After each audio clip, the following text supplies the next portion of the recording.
It never happens at a good time. The pipe bursts at midnight. The heater quits on the coldest night. Suddenly, you're overwhelmed.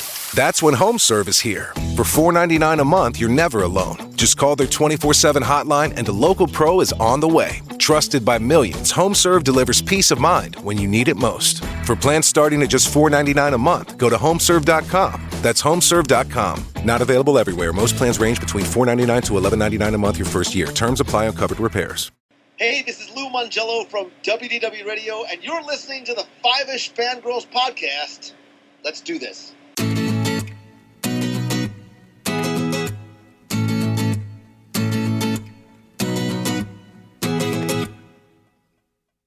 The tangents as we continue all the way to episode 526 of the Fiveish Fangirls podcast. It's a wonderful thing, not thinking too much.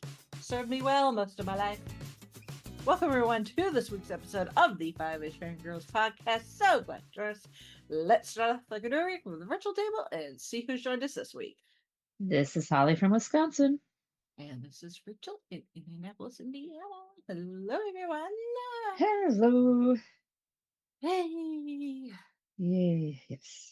We're not recording on our usual day of the week, so Holly was Holly, goodness gracious, Brittany. Holly was like, Holly had a last minute thing and asked if we could record today, and I was like, that's fine. And Brittany said, no, I've already got plans. So that's what I was trying to say, but my brain and my mouth do not move at the same speed, kind of like my brain and my hands when I'm typing or writing anything.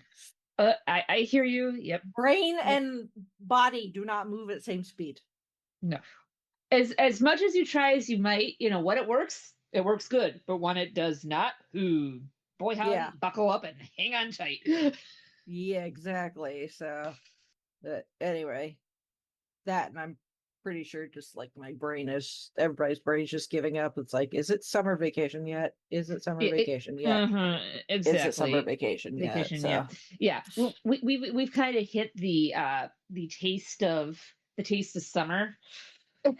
Yes, in my neck of the woods, and I know it's going to downturn. Hot, yeah, today. Not hot like it was like a month ago, where we had a day where it was like 80 something, but it was like still tolerable. Today was right. Like it feels like it should rain, or it should be raining, and it's not. Yeah. Even though the forecast at the moment says, the forecast says that it should be raining, like within the next hour, like 100% chance of rain. Like, okay. Yeah. Oh my. So yeah, we're slightly off our usual stuff, but that's okay. It's all good. We will manage. News-wise, not a whole lot in the way of news. I guess making up for the dump truck that we had last week. Ish. Yep. So of course, as we're recording this, Indie PopCon is now less than a month away, which is hard wild. to believe. Hard to believe that it's almost, I mean, yes, PopCon does move around, but generally, even like it's been kind of this early before, but it's still like, I can't believe that we're already to the time of year that PopCon could be happening, so it's like, oh, that's crazy. So I don't know if there are going to be any more guest announcements or not. I mean, I know everyone was, dying of anticipation. Yes, Brandon and Jessica will be doing crappy trivia again on the live podcast stage. Just in case you were curious, the Brandon Peters show will be, doing its annual tradition. Yeah, I don't know if Jessica will be bringing the newest member of her family. She had a baby fairly recently, so congratulations. I believe her first, actually, but don't quote me on that. So I don't know if baby will be coming. Baby's first convention, maybe. We'll see. There we go. We'll see. Yeah. Or maybe it'll be in a day for her to be away from baby and I'll be mom for a while. Who knows? Right. Yes.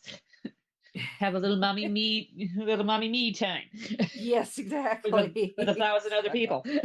yes, but it's always fun to sit and watch Mhm. them, because they have these old copies of Trivial Pursuit of different Oh, versions nice. that, comparatively to when they were printed versus now, stuff may or may not be the accurate answer. 100% accurate. Yeah. So, Actually, it should be this answer. yes. And the demographic for the time frame of a lot of these pictures comparatively to the people that attend PopCon doesn't necessarily skew or overlap as much as you would think. So, Mhm. and Patrick, aka Patches, KJ's husband, he is always a good MC slash crowd worker. He's the one who walks around and he hands a mic to people and gets people excited. So it's fun to watch. I never play, mostly because I think Brandon knows better. Have it be someone he doesn't know. And someone So, who might not be a ringer.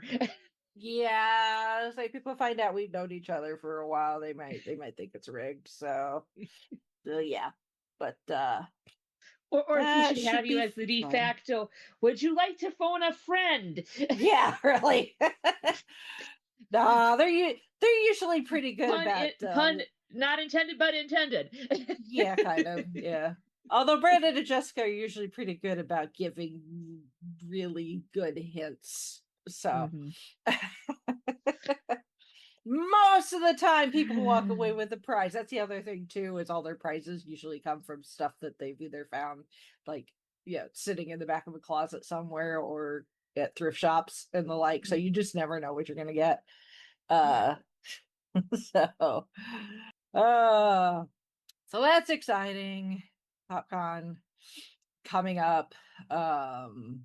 Should be fun despite all the construction that is currently happening downtown. So streets are closed off or partially closed off. There's parking lots that can't be accessed.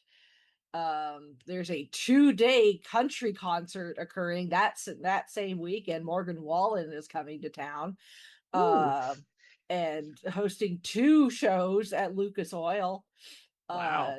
So yeah, downtown's gonna be pretty nuts. So, Yeah. be Convention season prepared. and construction season. Yes, yeah. Well, they are building a new hotel right there, so that has a lot to do with it. Right where there wasn't one before, magically in the middle of downtown, there's gonna be a whole new hotel. Poof. Um, yeah, but it's not due to be completed until next year, so Gotcha. maybe stay in it next year. So I can't even stay in a hotel this year because of freaking Morgan Wallen. All the hotels Everything got sold downtown, it's either sold out or the price per night is like tripled. because of the event. Yes, because of Morgan Wallen. Yeah. So not because of PopCon. Yep. If anything, PopCon would do a room block where you could get a discounted rate. And no, there's not anything Right. available. It's Mhm. all either sold out or the price is so high. It's like, okay, well, I'm just gonna have to fight traffic and fight for a parking space with all the other peons, I guess. Mhm. Rocking it old school, like back in the day. Mhm. So it should still be fun though. Mhm. So there's that. Trailer wise, we got our first proper look at the newest installment in the Hunger Games cinematic Yep. universe with the Mhm. Hunger Games Sunrise on the Reaping. Yep. So, which this takes place 24 years before the first Mhm. Hunger Games, Yep. because the second Hunger Games is the next quarter quell, so that'd be 25 Mhm. years. Yep. So this is the second quarter quell, so after the 50th Hunger Games, as it were, where a certain only other, well, up until Katniss, Katniss's go, the only winner from her district. Yep. So, hey, Mitch Shabada. Yep. Yep. Her mentor. And yeah, if you haven't read the book, I would highly suggest to read the book. Yeah. Because I'm So, not I mean, sure how much they're yeah. going to divert. Because I mean, you get quite the background about him. Yeah, because like we don't get like just watching the trailer, I was thinking, I was like, you know what? Even through 3 books, and even with them splitting up the third movie into 2 parts, so we get 4 movies, 3 books, and 4 movies, we really don't learn a whole lot about Hamish. I mean, he's drunk Trust for a me, good chunk of it, for like the first you like half of it. you Um, learn a but whole. he keeps such stuff so close to the vest about Oh his yeah, experience in the Hunger Games. oh yeah. So this is And gonna this open up a book lot. and Yeah. movie, if they do it right, you're gonna be like, it explains a whole lot. Yeah. And I out of mean, the you could kind of extrapolate just based on what, once Katniss ends up in the arena and we see everything she Mhm. goes through, and it's like, and you see how like, just traumatizing it is. I mean, it's already traumatizing their situation, especially their particular district. Theirs is very, Yep. very poor. Mm-hmm. So life is tough to begin with, and then going Mm-hmm. through what the tributes have to go through, and only one comes out alive. It's like, Right. no wonder the man's a freaking drunk. you Yeah. know I mean, if you hate the capital now, you're gonna you're gonna hate him more. yeah. Because So, I but have read the book, and out of the 2 prequels that she released so far, this I like this one yeah, as opposed to the Song and Arrows or whatever. the Songbirds and Snakes. Snog versus Snakes, yeah. Yeah, which gives us Snow backstory. Right, yeah. Goes way, way back. Yep. So, but yeah, I mean, this because it's almost, a quarter century before, the Hunger Games that we were first introduced to. We've got some characters we already know, but younger versions of them. Mm-hmm. So, like, obviously, we got a younger version of Haymitch, and this guy. I think he's a fairly newcomer to Hollywood, Joseph Zeta. But like, I don't know what he sounds like naturally, but he doesn't. If he's not, it's not like he's trying to imitate what we expect Haymitch to sound like. Woody Harrelson essentially. Uh, but he sounds like Woody Harrelson, but to me, it doesn't sound like he's trying to imitate him. He's just doing a really good job of being like, yeah, that's what Haymitch is supposed to sound like. Yeah. That's the voice that Or should this be is coming out of that face. right, yeah. This is Um, what I would think Woody Harrelson would sound like if he was that age. yeah, yeah, exactly. We've got some, I think we're going to get some, like, maybe some flash. I don't know if this is necessarily going to be like flash, like the movie's going to be like a flashback, because supposedly Jennifer Lawrence and Josh Hutcherson are supposed to appear in it, but I don't know if that's necessarily Hmm. like, you know, Haymitch finally is telling his story and then we're seeing it like unfold or something, or maybe some flash forwards or something, who knows. Interesting. But yeah, we've got some other younger versions. Elle Fanning is going to be playing a young Effie Trinket. Um, so that's cool. We got Ray Fiennes playing Mhm. a younger President Snow. Obviously, not the youngest version of President Snow, because we have that in Songbirds and Snakes. Uh, but but at the same time, I think they would have had have somebody play this version of President Snow, just because of the sheer age difference, Mhm. but because we no longer have our OG President Snow Right. anymore either. Um, so because the actor passed away. Mhm. Um, so we have Jesse Plemons as a young Plutarch Havensby. We've got Kieran Culkin as a young Caesar Flickerman. So we've got Maya Hawke as a young Virus. And then we got some, very Hunger Games sounding names for some characters, like Vitus and Drusilla Sickle. So I'm interested to see what that connection is between, because Elle Fanning is playing a young Effie Trinket, Iris Apatow, presuming that's Judd Apatow's daughter, is playing Paris or Pro, I don't know how to pronounce that, Proserpina Trinket.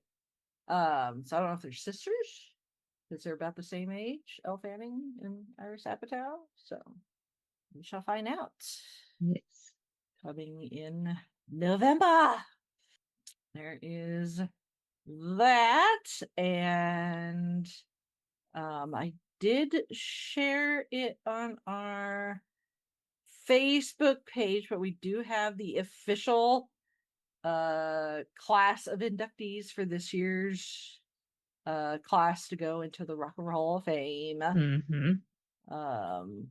So we've got Luther Vandross. We've got is it Sade? I believe that's how I think that's how they put it. Sade. Sade. Yes. Yeah.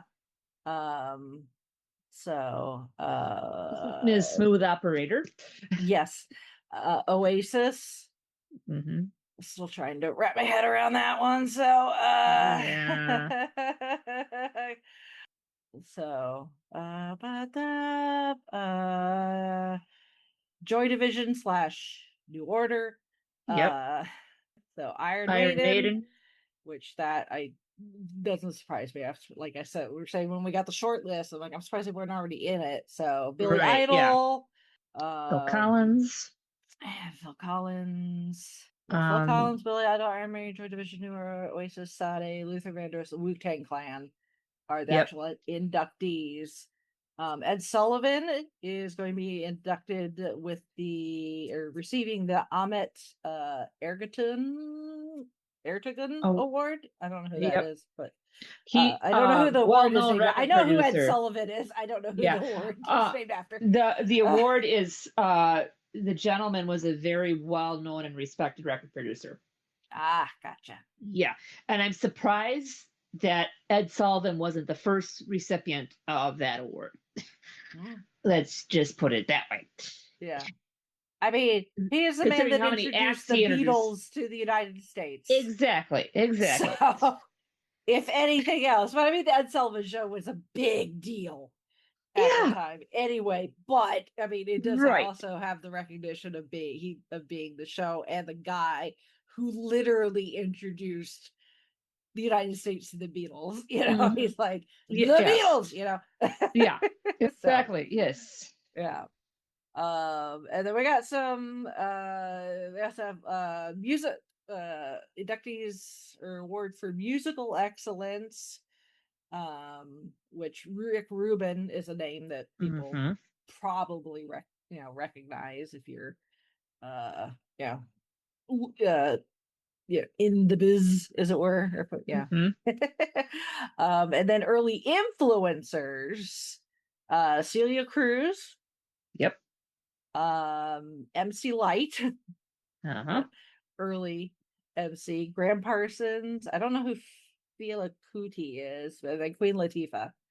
Yep. So that is cool. All in all, a very good class for this year. Yeah. I really don't have too many objections, but there are still, we've talked, and this could be a whole other podcast episode in and of itself. It really is. We've done this tangent several times. I think we can do this tangent every year. Yeah, it's just like there are certain people that need to be in, and we should be doing this twice a year to get caught up before said people are no longer here physically with us. Yes. To be able to accept. Yes. Yeah. End of rant. Yes. So the induction ceremony, you can go to the Rock Hall's website for information if you want to try to attend it. If you can't attend it, that's okay. You're going to be able to watch it streaming on ABC and Disney Plus in December. Yep. So, and it's cool that they do that. Yeah, I mean, there've been some really cool performances. Oh, yeah, exactly. From the induction ceremonies. So, yep. Yeah. So that is. I'm just waiting for them. I'm just waiting for some of these current ones to hit physical media. Yeah. To buy copies, because I have the Time Life collections of all the Rock Hall stuff that they have put out. Nice. Oh, the stuff that's in there is just nice. Drool. Makes this music lover's heart content. And then that's about it for news at the moment. We do have feedback from Shalane. Imagine that. Yes. So she starts always off appreciated. Yes, always. She starts off with, sorry, ladies, I sent you 3 feedback, and we're sending the Oscars feedback in this episode. I didn't know you girls took a 2-week break until I listened to the Captain Phillips Gold Standard episode, but we survived Easter. Yes, we did. Yeah. And that's okay. Of course, for those that aren't keeping up necessarily feedback, or you're new-ish, Shalane has to save herself, I think, some sanity because of the amount of stuff that she consumes. She likes to combine feedback with our show, but also feedback for Gold Standard, because I'm on both. So if you're like, what the heck is she talking about? Sense. She's talking about Gold Standard. So just to clarify, but she's keeping a running tally as it is. So speaking of Captain Phillips, I believe this is your guys' 3rd Tom Hanks movie after Forrest Gump and A League of Their Own. What's next? Castaway, Saving Mr. Banks. Well, we did talk about Saving Mr. Banks and Mary Poppins as a whole on this show a while ago. So then jumping on the Shrek discussion. Anyway, going back to Shrek, Princess Fiona is one of the non-Disney princesses, along with Anastasia, Odette from The Swan Princess, Thumbelina, Kaylee from Quest for Camelot, Krista from Fern Gully, Princess Poppy from Trolls, and princesses are a popular thing, and it's not just. I know people like to give Disney crap about the whole princess thing, but you know what? Disney just made it very accessible. That's all. Yep. What is interesting is in Shrek the Third, they had a Rapunzel that came years before Tangled. Plus, there's also a Barbie movie about Rapunzel, and yes, so that was also years before Disney did Tangled. See, not Disney didn't do all the princesses first and make them accessible. I'm pretty sure Barbie's been just about everybody at this point. So. Now on to D23. I'm so excited for the Disney Legends. I thought it would either be Selena Gomez or Hilary Duff. I'm surprised that the Jonas Brothers got announced. I think it's because their Christmas movie did really well this last holiday season. Probably. So, I heard it's actually quite good. It's quite charming, actually. I don't know. I was too busy watching Die Hard. I knew what. Yeah.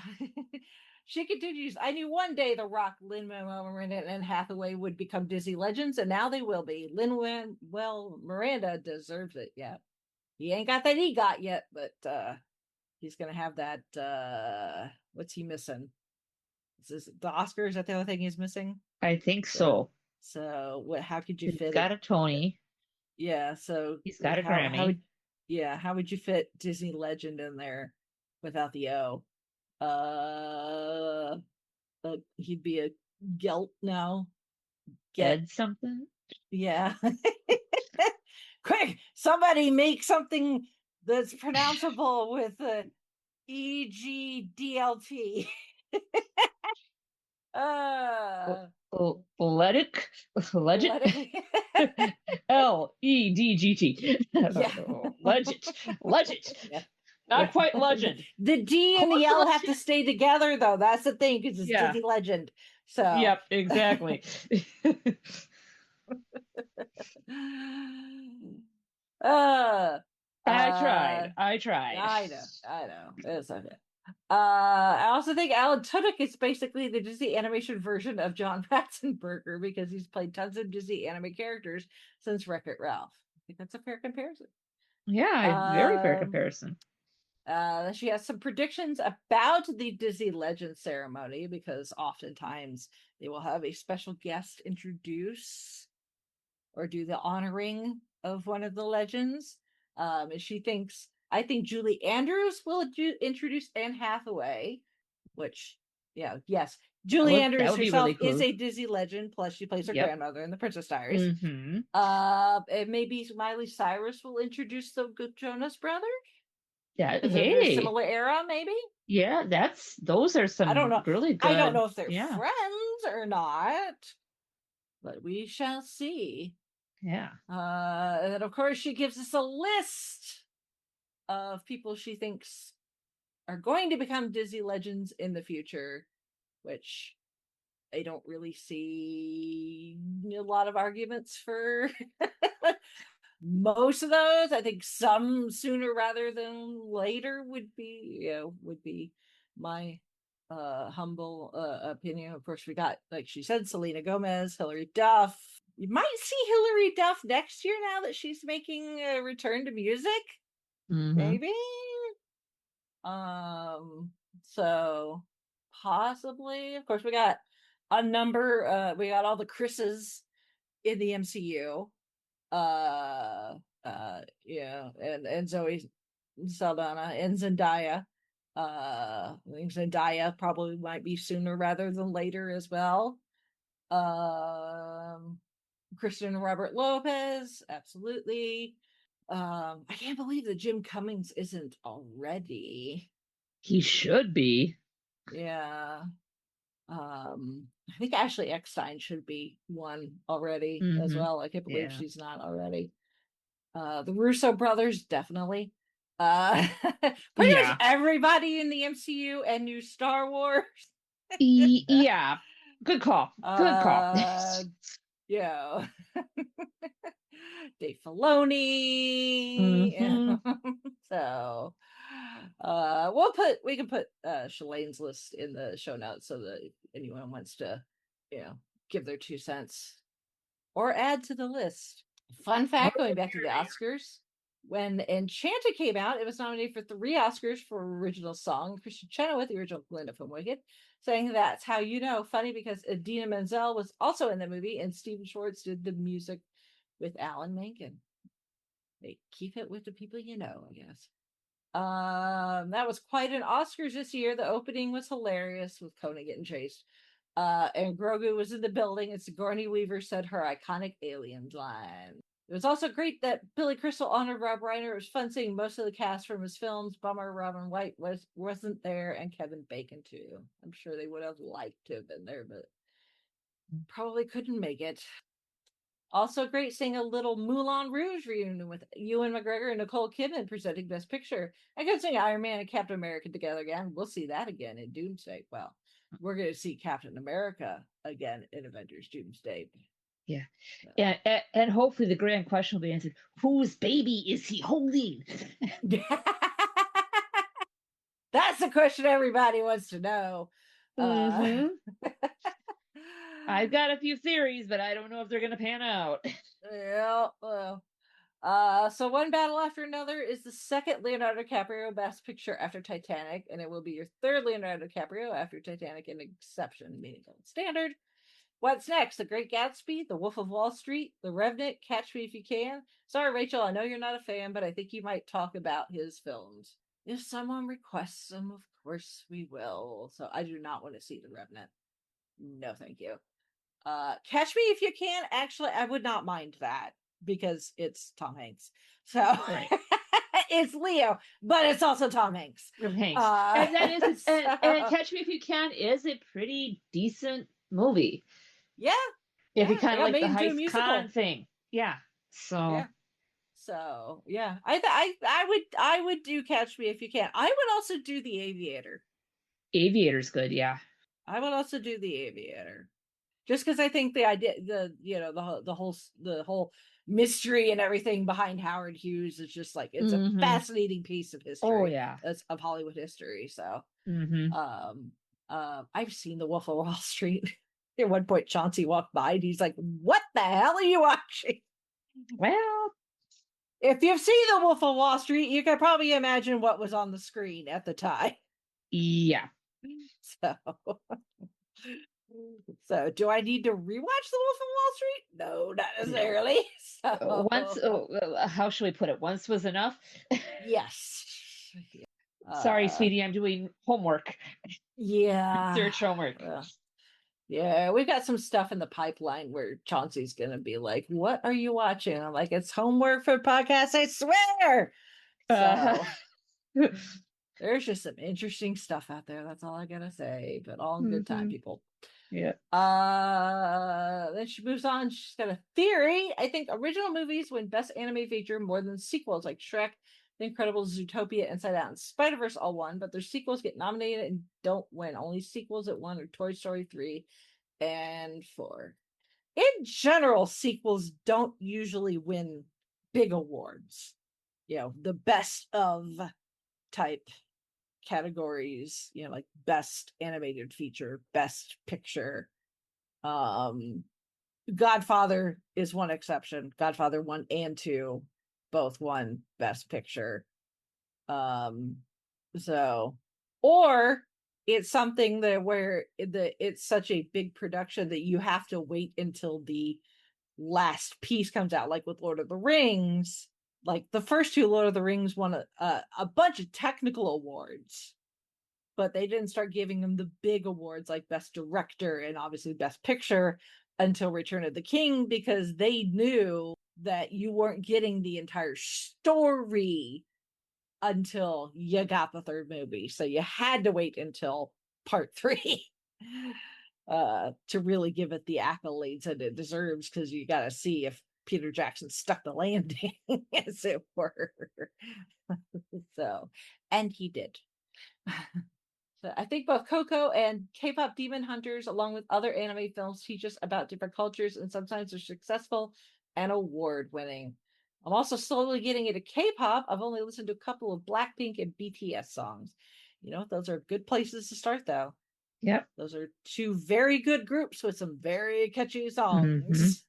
So, nothing wrong with that. And yes, I agree that animation is sometimes a good way to teach or at least represent those, you know, those diverse cultures and, you know, some of the tougher stuff that we sometimes struggle with as human beings. If you put it in animated form, sometimes it's just easier to, you know, it's kind of like, you know, a spoonful of sugar will help the medicine go down. Sometimes putting in a cartoon is easier to handle. Right. So, look at a few of the episodes of Bluey. Another good example of that. So, yep. So I thought Macaulay Culkin or Eugene Levy would do the tribute for Catherine O'Hara, and Steve Martin for Diane Keaton. I think it's whoever's available, unfortunately.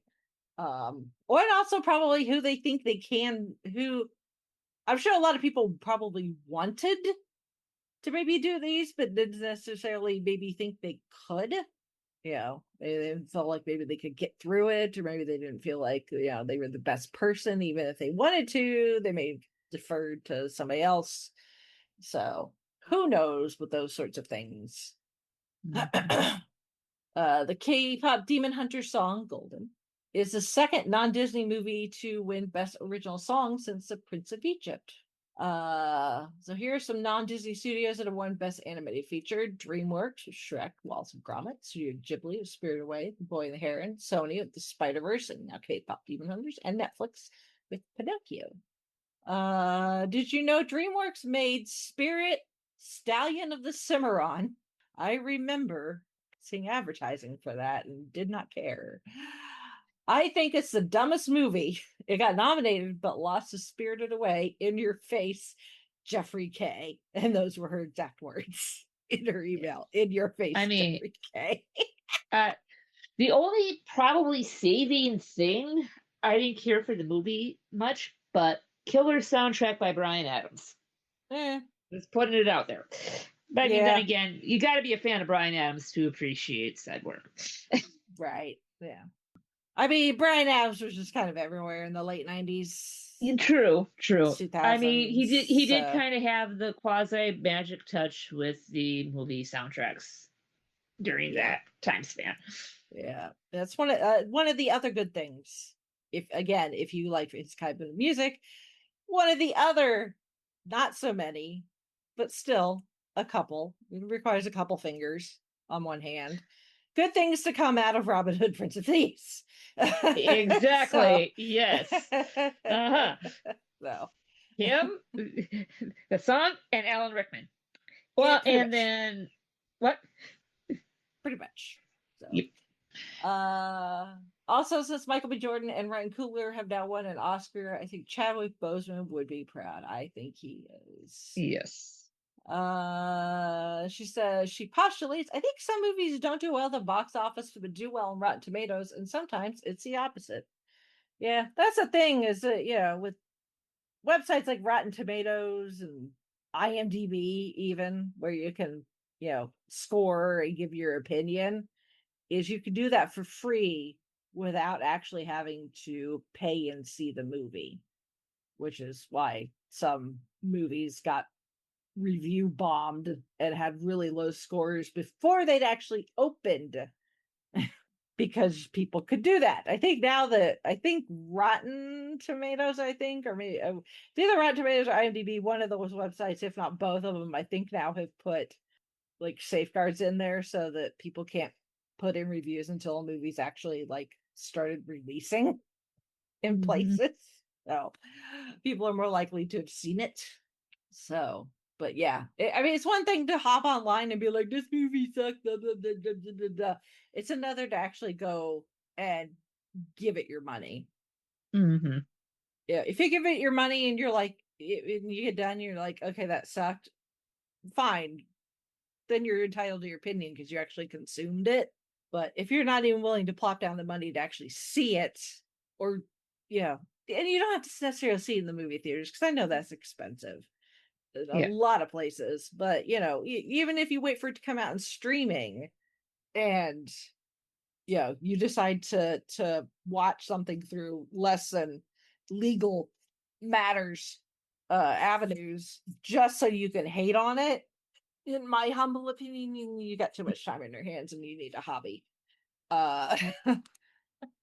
So yeah, if you actually dislike it and could give good reasons, that's fine. You're just hating, I know Taylor Swift says the haters are gonna hate, but some people do allow online scoring and stuff to make the decision for them if they're gonna spend the money to see said movie. So you could, by people tanking scores on movies, you could be stopping somebody who might actually genuinely enjoy said movie Exactly. from seeing it. So that's, I don't pay attention to like audience scores. I will pay attention to opinions of individuals, of people I know whose opinions I know and can trust. But Right. That in share the general, same interests as you do.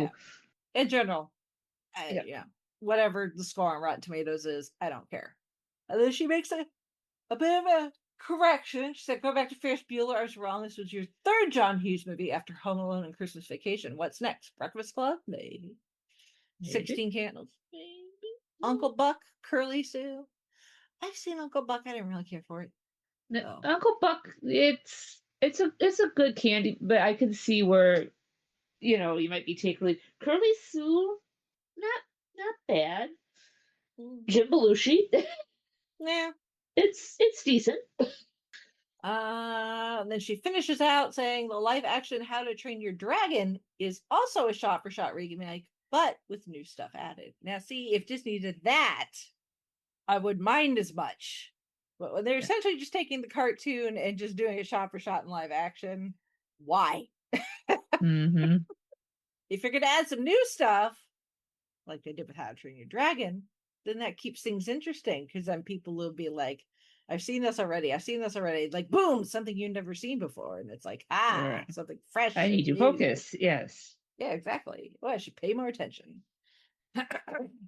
Anyway, thank you, Shalane, for your feedback, as always. So moving on to this week's main topic, we are finally going to talk about Wonder Man. Mm-hmm. Well, now it's no longer the latest installment in MCU series on Disney Plus, because we now have Daredevil Born Again season 2, but Mm-hmm. it's the first new series we've had in a while. That's with a brand new hero that we have not seen before. There was a little Easter egg to a version of Wonder Man in Guardians 2 or 3. I don't remember. I think I it's can't 2. remember. I think it's 2. Yeah. It's been a With while a since I've watched it. with a little teasing of it's a tease of a Simon Williams film festival, and the movie poster is Nathan Fillion dresses the Yep. comic version of Wonder Man. But Yep. that's the thing, is with this series, they've taken the premise from the comics and kind of turned it on its head. Mm-hmm. But as we were saying before we started recording, it's very self-referential and very meta, Mm-hmm. but not Yep. in a Deadpool kind of way, where where Deadpool will point things out and break the fourth wall. This never really looks at the camera and winks. It's Mm-hmm. just kind of, we're just gonna do this story, and every now and then you'll be like, you know what, this seems awfully familiar. Mm-hmm. You might get a little bit of deja vu, maybe, Mm-hmm.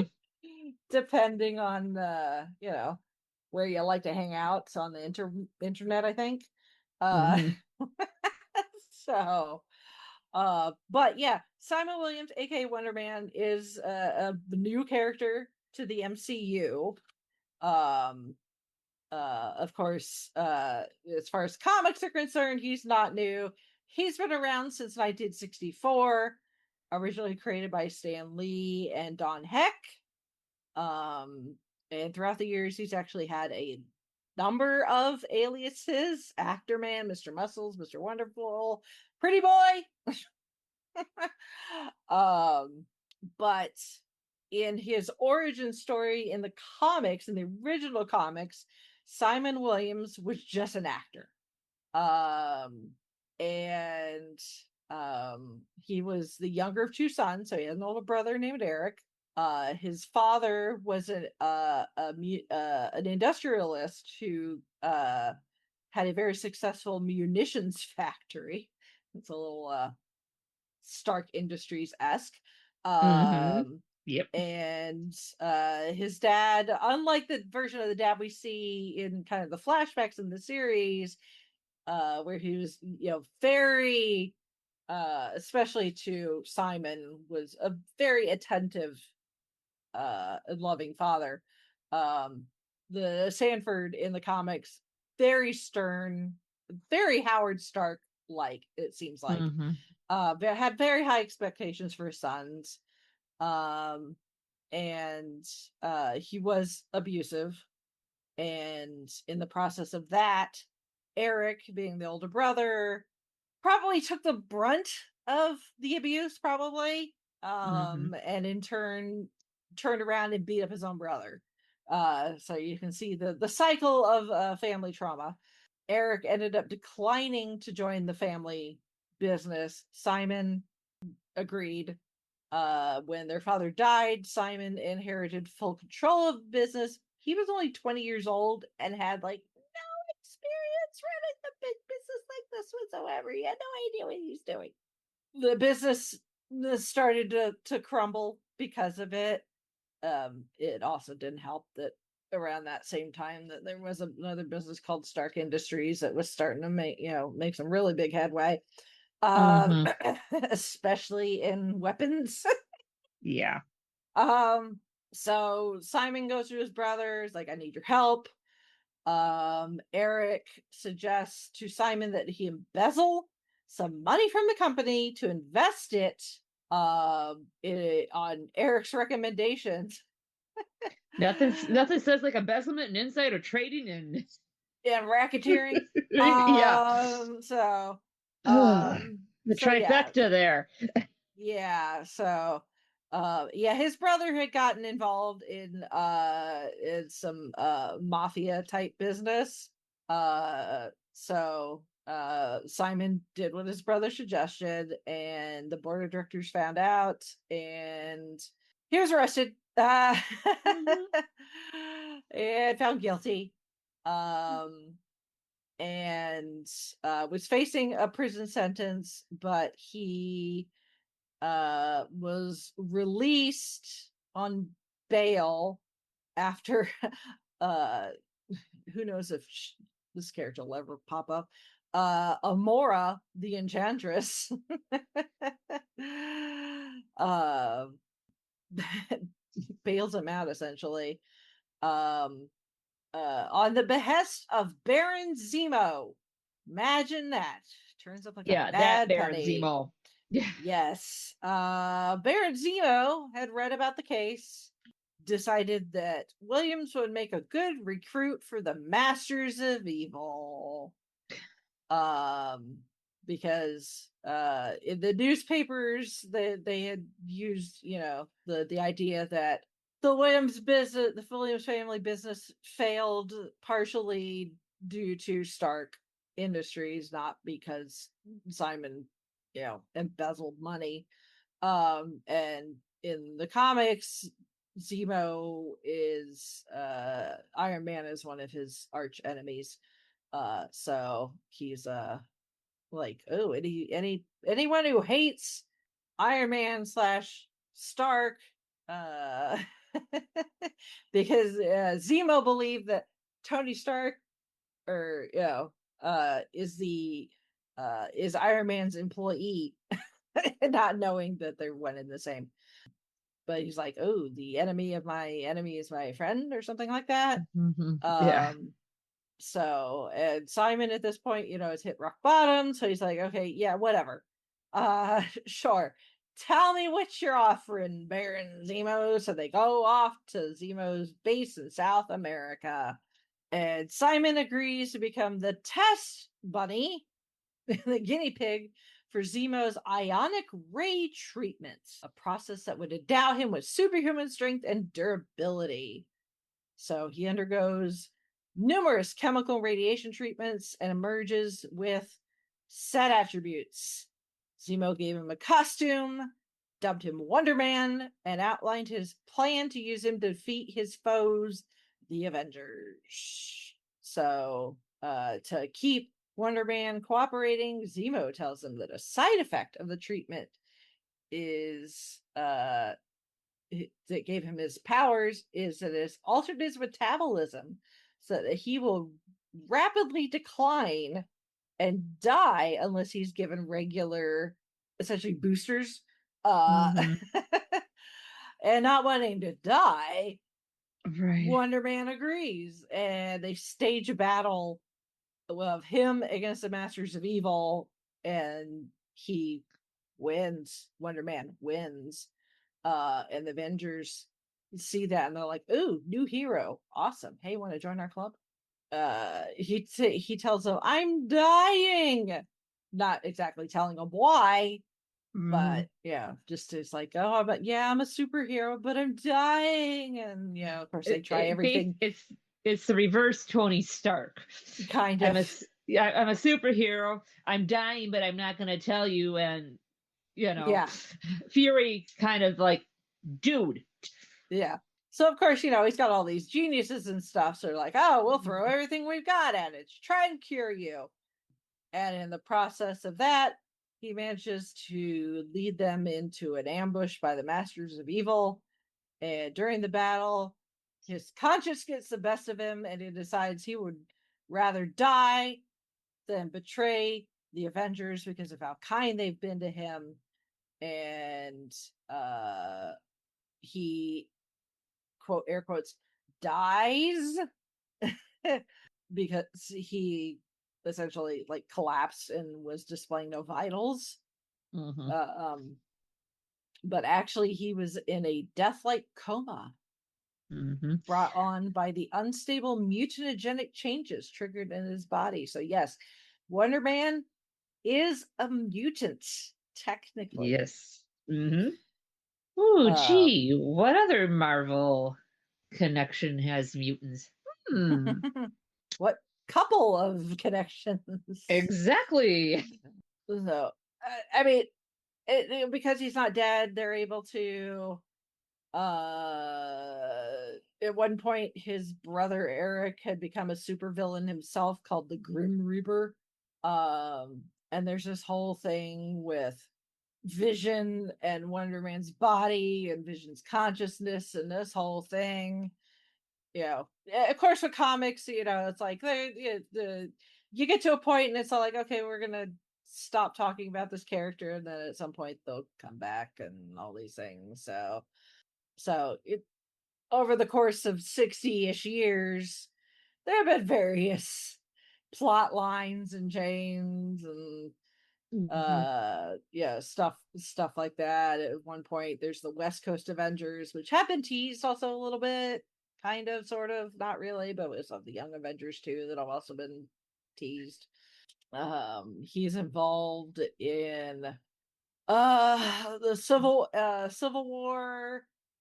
At one point he was an official SHIELD agent. So there is there's all sorts of, I mean, the Marvel wiki page for Simon Williams Earth 616 specifically is all just kind of it's long. uh so there's stuff with Ultron, there's stuff with the X-Men. But getting down to the features, as it were, his powers, is he has an ionic energy form. It's the tissue and bones of his entire body have been augmented in strength and to a certain extent supplanted by PIM particles, charged iota in the ionic ray bombardment procedure. That gives him superhuman strength, the limits of which are known, but he can lift in excess of 100 tons. Which, that's a lot. His strength has been compared to Thor, Hulk, Hercules. So he also has the ability to leap large distances.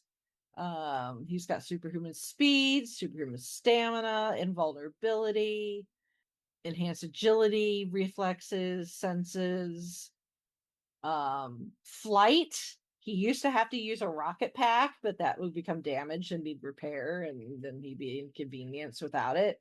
So he figured out how to fly without the need of a jetpack and can fly very fast.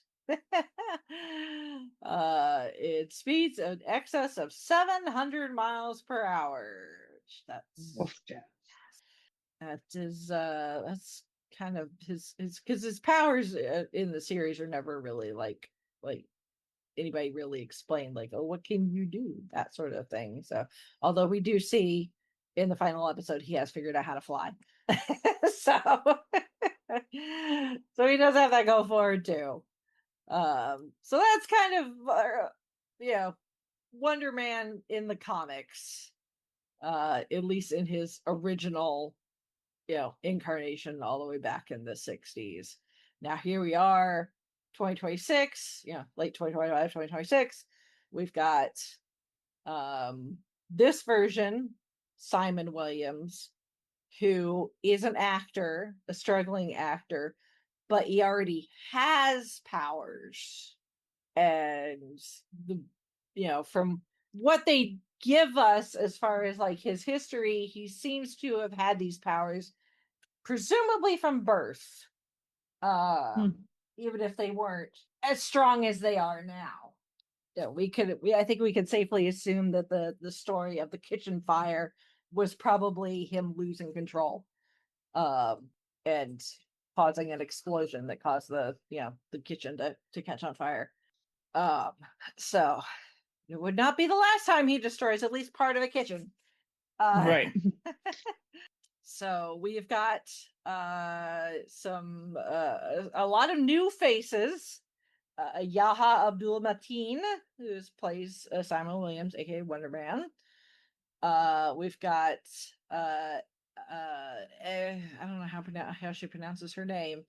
Who plays Janelle, his so probably underappreciated agent. We have Arian Moyed playing Agent Cleary of the crap. What do they call it? What's the organization? I dislike it so much. I don't bother to remember. Yeah. Remember the I'm right there with name you. of it. Because it's not like the Department of Damage Control. That's what it is. Yeah. Because it's the Department of Damage Control is not the same organization that Tony set up after the Battle of New York. No. So that changed real quick after he left. Yeah. Although the DODC, last time we saw them, they were causing trouble for Peter Parker and Aunt May. Yes. Mm-hmm. So we've got some, a few characters that pop in every now and we got Martha, who's Simon's mother. Obviously we see his brother as well, Eric. We have Byron Bowers as Damar Davis, aka Doorman, in a very interesting episode that also has Josh Gad as a fictional version of it. So Josh Gad is now part of the MCU, and that it's part amazing how that part of the many MCU he is missing. We're never getting Frozen 3. We don't have Josh Gad anymore. And Joe Pantoliano as a fictional version of himself, which I think is really funny considering like how much of kind of a dick he is in this version, considering how much people dislike him because of what Cypher did in the Matrix. So yeah. I mean, he seems like a pretty cool guy, but he always winds up getting typecast as playing jerky characters. Yeah. Which means in real life he's probably a really awesome guy. Exactly. So I was just like the entire time I'm like, oh, I was like, I kind of see it. I kind of see why they cast him for this, but at the same time, it's like, Cypher, you dick. You know what you did in the Matrix. You know what you did. Yes. You go over in the corner. You think about what you did. Your subalterns, trade defense, damn stake. I'll return Ben Kingsley, Sir Ben Kingsley, as Trevor Slatter. So the premise of this is this version of Wonder Man is a version of Wonder Man as a movie character exists in the universe, but it's just a character presumably that came from comics or something and was a relative hit in the 70s when Simon would have been a kid. And he's always you get your kids to look up to Superman and Batman. Yeah, got Wonder Man, who Simon has always, enjoyed and looked up to as a character. And now he's an adult. His father's passed. He's in Hollywood trying to make as an actor. not necessarily doing that good of a job because he thinks too much. Mm-hmm. Like, dude, you got the role. You don't need to like psychoanalyze the entire thing. He's like, what's my character's motivation? And it's like, it's one thing to ask, like, what's my character's motivation?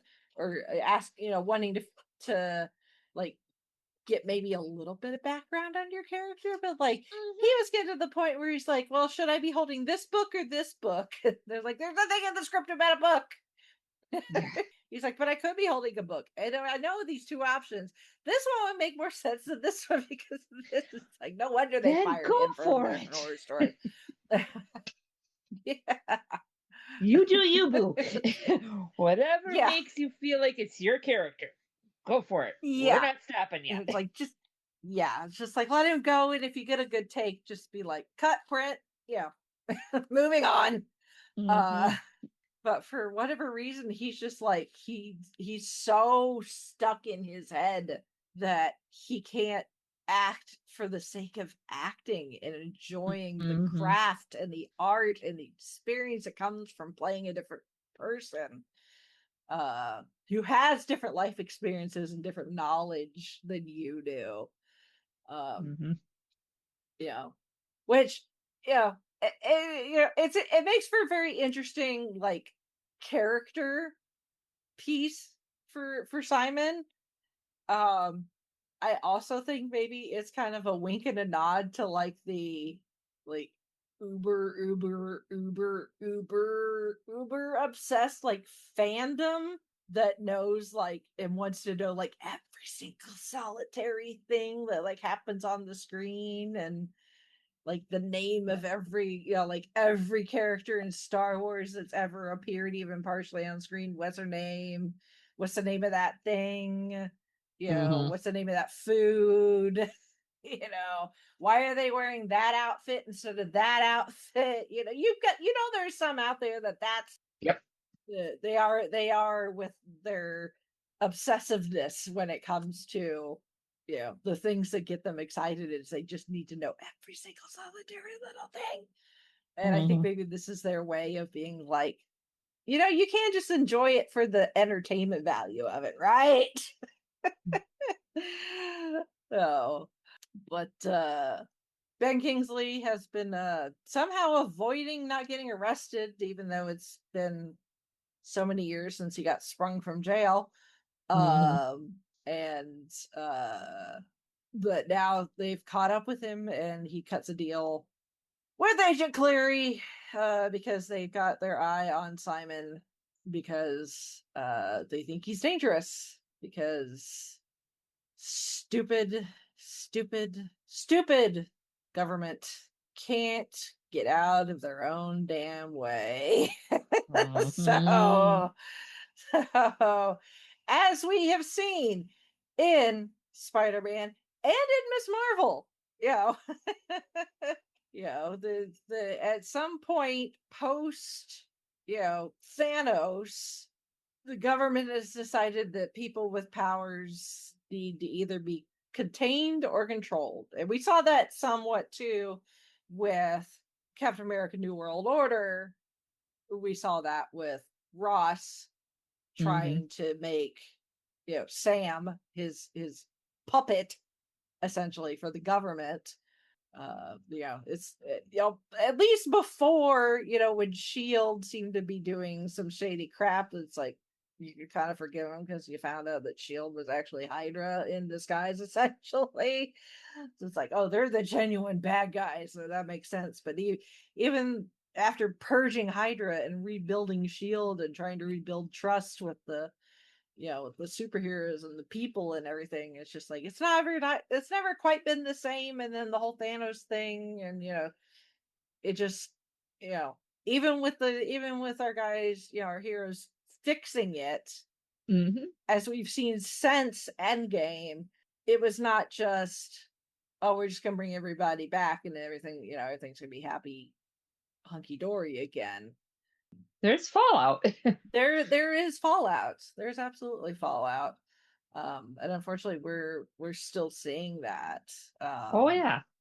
And I think we're going to still see it for a while. I don't think it's going to end anytime soon. Yeah.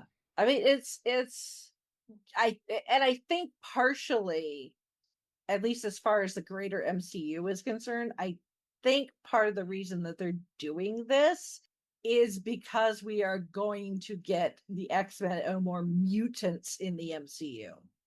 And that's such a big part of the history of the X-Men, and specifically is the anti-mutant, rhetoric and backlash that they had, the legislation, just people hating on them. You thought the Wachovia records were bad. Exactly. I think that is small change compared to, I think, what we're going to see once we have got more mutants in the MCU. So I think this is just a small taste, the tip of the iceberg. The tip of the iceberg of what we're going to see. Which, if everything with Doomsday plays out the way that I think it might, it's going to be one of those things where it's like, I think maybe the Earth is going to have to come to terms with the fact that there are people that have powers, whether they're mutants or whether they got their powers some other way. Or they're just a normal person that just, hangs out with those people, like Sam. Even, when Simon's, talking to people at his mom's birthday party, and they're talking about the Avengers, the one, cousin or whatever, she's like, I like Captain America. He's all that, and he's just a regular dude. Sam is not enhanced by any means. It's his own gusto, and with the help of some tech, but Sam himself is not enhanced, but he hangs around with enhanced people and is good friends with them, and you're going to be guilty by association as well. So, but if things with Doomsday turn out go the way that I think they're going to, the people of Earth are going to have to come to terms with these people exist, and some of them are bad. A lot of them can be bad, but in general, these are good people to have around because they're going to save your ass. Probably more than once. Right. Even if you don't want them to, they will. Yeah. If it's like, I don't want the cops or the military around because they have guns and bombs and tanks and stuff. And I'm like, yeah, but they're going to save your ass. More than once. You kind of want those people around. But I'm just spitballing. Yeah. At this point. But to me, that's what makes sense. Yeah. In my humble fangirl opinion. But it turns out that in universe, eccentric director Von Kovac, he's not supposed to be like, he's an original character. I think he's supposed to be kind of like an amalgamation, maybe, of like, because he got, like, when we see like the callback and how he goes about things, and it's just like, okay, what drugs is this guy on? I think this guy is kind of like an amalgamation of like, take your like your most respected and successful like directors that also maybe also have a history of being just a little like you're like, Coppola, little he's a little sometimes, David Lynch, also a little Kubrick. Obviously Kubrick, very I gotta do is look at the making of The Shining to figure that out. So I think he's just kind of that kind of Hollywood auteur, like, yeah, I may come off as a little crazy, but look at what I produce, so just trust the process. Because I'm gonna make you shit tons of money. By the end of this, just endure my eccentricities in the meantime. But yeah, he's going to reboot or bring back Wonder Man as a feature film and that's how Simon and Trevor cross paths, and shenanigans ensue whenever you've got Trevor's life. Yeah. So, I mean, yaha, welcome to the club. You know, welcome to the MCU. It's going to be a wild ride. I don't know if we're going to see you again for a while because of the initiation might be a little rough, but yeah, it might be a while before we see you again. We're probably not going to see you on the big screen this year. So I don't know how he necessarily fits into Doomsday and everything. So maybe he's just off with Trevor watching shit happen. And he's just going to babysit Trevor to make sure Trevor doesn't hurt himself. I don't know. Yeah. Until post Doomsday. Who knows? Yeah, and welcome Yaha. I think you did a fantastic job. I think that he played Simon with a lot of heart. It's obvious that when he finds out that they're making Wonder Man, that he is just like, he's like, I need to play this role. He recognizes that it is something very special, and this could be a life-changing thing, which I in itself I think is kind of meta in a way, where he's acknowledging what people had no idea was happening all the way back in 2008 with Iron Man. Right. Everybody at this point, everybody knows the story. They're like, it's like Iron Man, it's Marvel. Why aren't they doing Spider-Man or Captain America or the Hulk? It's like, why Iron Man? And then they're like, wait, it's being directed by the guy who did Elf. Why is the guy who did Elf directing a superhero? Robert Downey Jr.? What, didn't he just get out of jail? It's just the way things have come full circle and wrapped around and threads. It's just, oh, wow. And I think a way they're also acknowledging, there are acknowledgments about superhero fatigue. Yeah. Bon Kovac says that himself. It's like, why a superhero movie, isn't that passe? Isn't that, old news, whatever? And he's all like, no, this is something, this could be something very special. It could bring something new, and fresh to the mix. And I think people are going to be very surprised at how much they're going to enjoy this. I think that's their way of acknowledging, yes, we hear you, fans out here in the real world, that some of you are kind of over it. Because this is 2026. Yeah. We are 2 years away from the MCU being 20 years old. That's 20 years since Iron Man. Hard to believe. It doesn't Which also seem means that long. Chauncey and I will have been together for 20 years. 2 years. So, and we've gotten a lot. We've got a lot of movies. We've got a lot of series. We've got a lot of spin-offs. We've got stuff that's been announced that has never happened. We've got stuff that's been announced but that has had to change.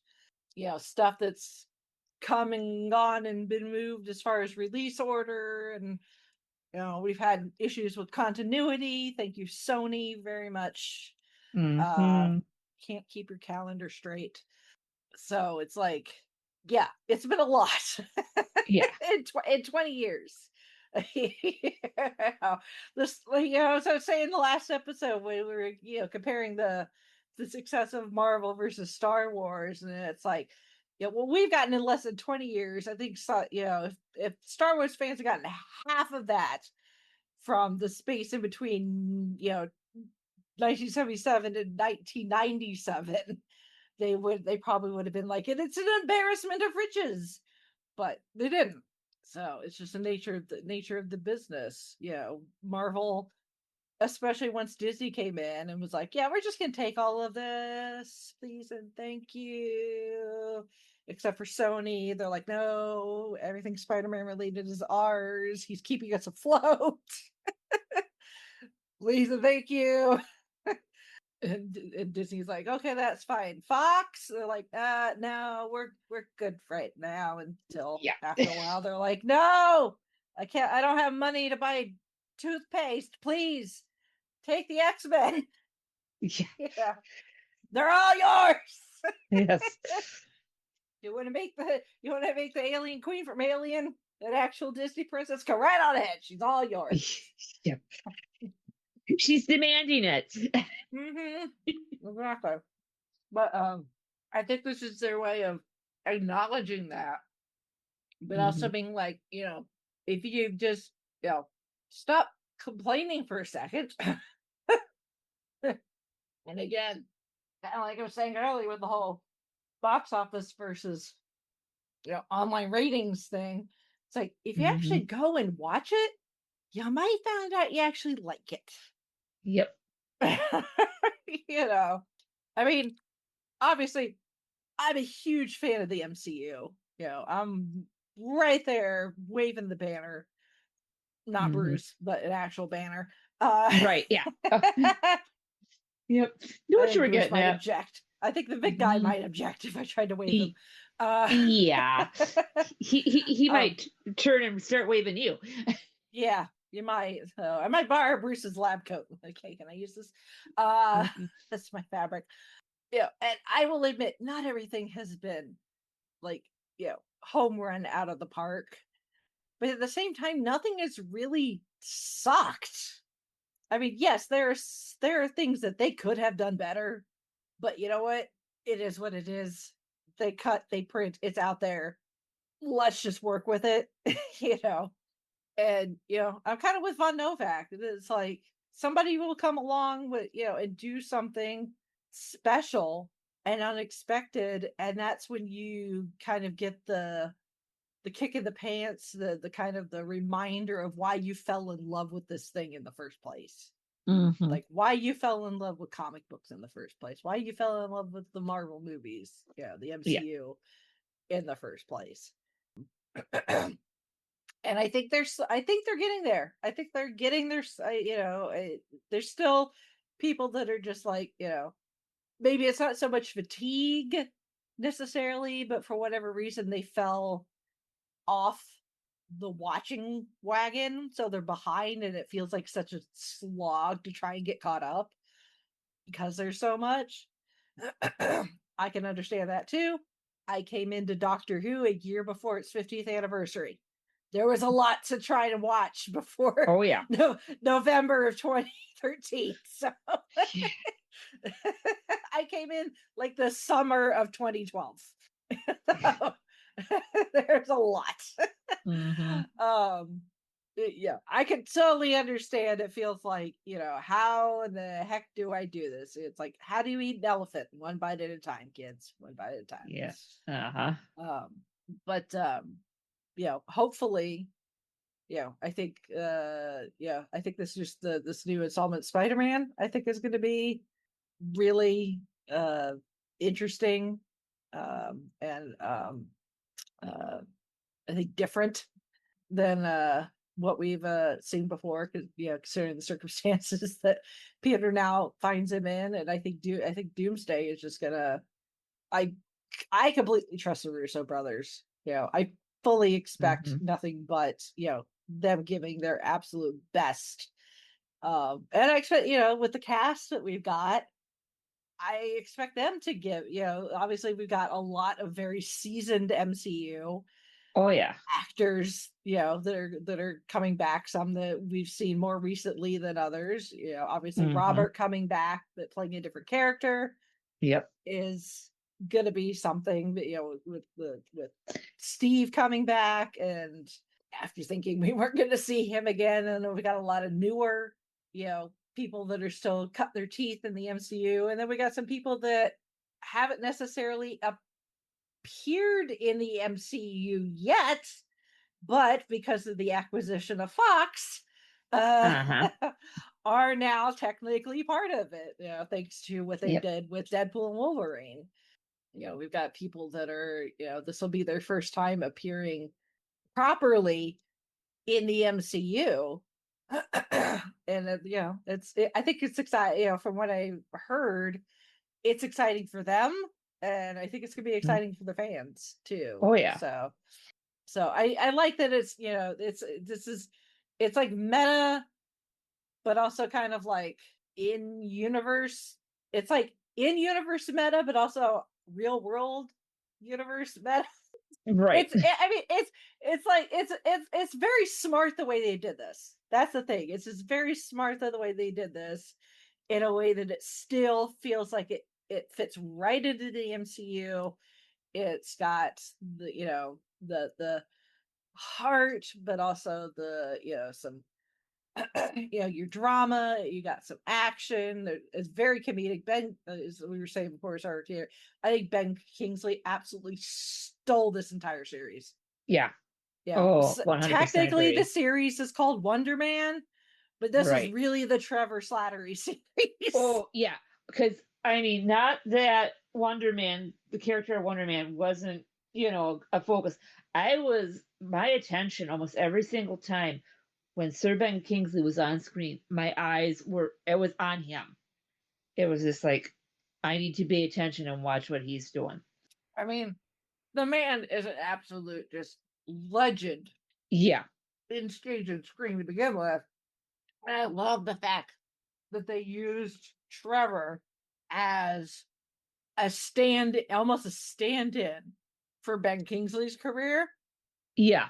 because he is a number of times where either Simon or somebody else would mention something that Trevor has done, like the omnibus, or I think I mentioned him being on EastEnders or something. Mm-hmm. Those are all things that Ben Kingsley did. They Yep. essentially just took his IMDb and just replaced Ben Kingsley with Trevor Slattery. Uh-huh. Ben Kingsley could actually talk about something that he actually did. And I don't think it was that hard for him to talk about it, because he was talking about his actual real life experiences. Uh-huh. So I think that's so brilliant. Instead of making up a bunch of crap, Yep. made up stuff for Trevor, no, you got Sir Ben Kingsley. Just use his actual acting resume. Yep. That works more than if it's like that works on a number of levels. And that that whole idea of the handing down your prop with the skull, Mm-hmm. which I love. He's like, oh yeah, it was bought by this person and given to this person, this person, and that person had it, and I stole it from him. I love that. Yeah. But that is an actual thing.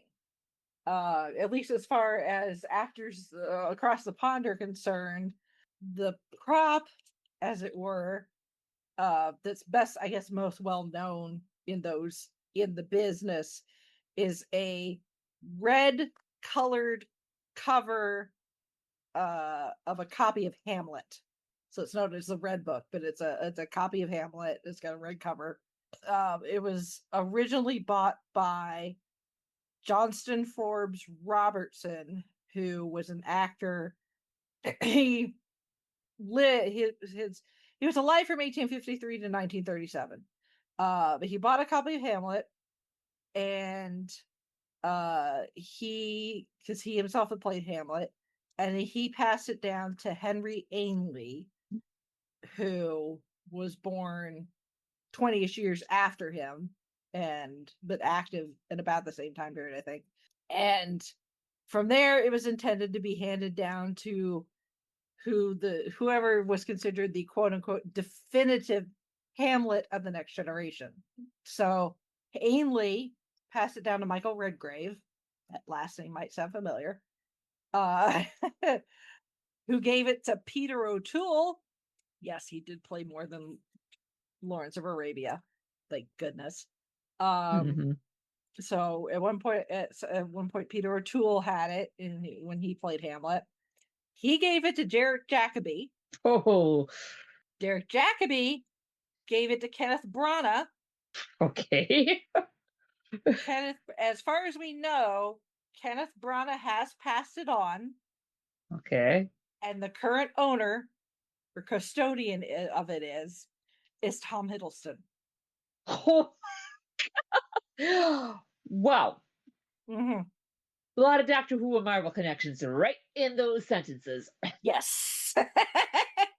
Geez, our fandoms are cross-connected. I I'm mean, not they've all played complaining. I'm Hamlet. happy. They've Yeah. all played Hamlet. So, Yep. Well, let's see. Then there was a BBC stage production of Hamlet that starred a Sir Patrick Stewart and David Tennant. So, yeah, here we go. And David Tennant is in the Marvel Universe. Jessica Jones. I funnily love it enough, when fandoms come together.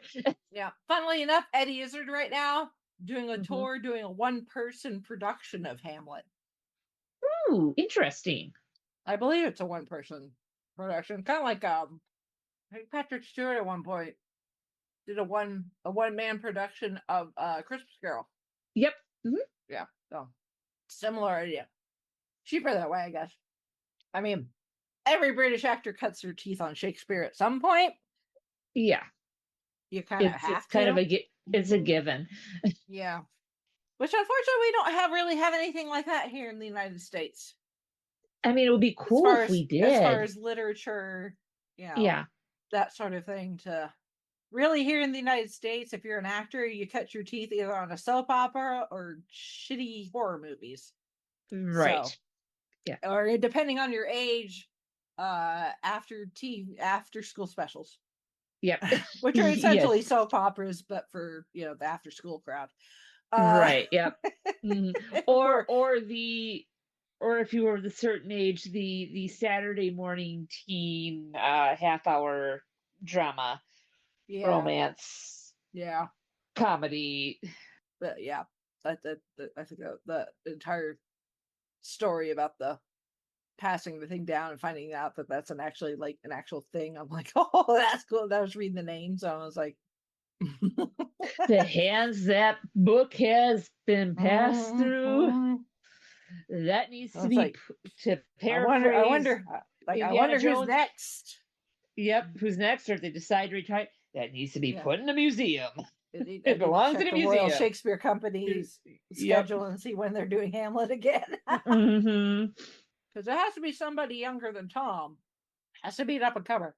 Let's talk about Doorman. You want to talk about funny, self-referential, meta, take your pick.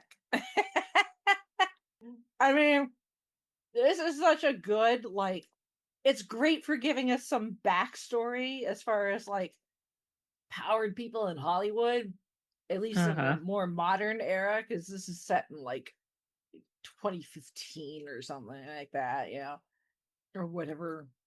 Probably not even that far back. Yeah, no, 2015. Josh Gad says Radioactive is the most important song of the last 3 years. Hey. Him singing a club mix of In Summer Frozen, EDM mix.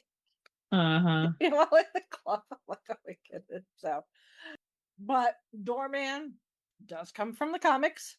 His first appearance is in the Marvel comic book West Coast Avengers, but he's actually a member of the Great Lakes Avengers, which I do not know there's a Great Lakes Avengers, and I don't know if Chauncey knows it, so I need to tell him. Yeah, I didn't know, and especially where in the Great Lakes. All Avengers. Of them, I'm guessing. Yeah. This is a rabbit hole I will have to go down some other time. The woods. Yeah, I know. Chauncey's neck, that's where he grew up. The Great Lakes Avengers, also known as the Lightning Rods, the Great Lakes X-Men, the Great Lakes Champions, and the Great Lakes Initiative. Interesting. Originally introduced in the West Coast Avengers number 46, July 1989. Cool. Hilarious. So, anyway, that's a rabbit hole I'll have to go down some other time. But yeah, Doorman is from the comics. Yeah, I love the way this is shot. I love the way that it's done. I like that they made it feel like old Hollywood, even though it's set in 2015. Yeah, it was just so Yeah. I have no gripes with this one. Those who are complaining, they need to go back and rewatch. Yeah, go back and rewatch this, and then go and rewatch the black and white episode of Agents of Shield. Yes, which is also fantastic and also a nod to old Hollywood. It's an actual old Hollywood. So and of course, turning up like a bad penny like they do, the Roxxon Corporation. mm-hmm. Could be worse. I don't know, Roxxon. I like in the trivia section on IMDb for this particular episode. Mm-hmm. It says, I don't know who wrote this, but I kind of like it. The dumpster leaking the mysterious substance is labeled Roxxon, which in Marvel Comics is a chemical company responsible for many bad things. I wonder if it's a subsidiary of a Witchermajigger's company in Iron Man 2. I just think that the person couldn't think. Like, the person who wrote that was just like, no, they're just responsible for a lot of very bad things. Like, you're not wrong, actually. Yeah. So, I mean, I don't think we've seen Roxxon pop up. I don't think so. I don't think we've seen Roxxon pop up since I think the first season of Loki. Yeah. That's the last time we saw Roxxon's name pop up anyway. Yeah. So but would we be surprised if they had connections to Hammer Industries or Hammer Corp? No, because Roxxon's been around a lot longer. Oh, it has been around a lot. Okay. Oh yeah. Yeah. Okay. No, we saw references to Roxxon back in Agent Carter. Okay. Roxxon's been around for a long. Okay, I might have missed that on my first or second go around. So So they are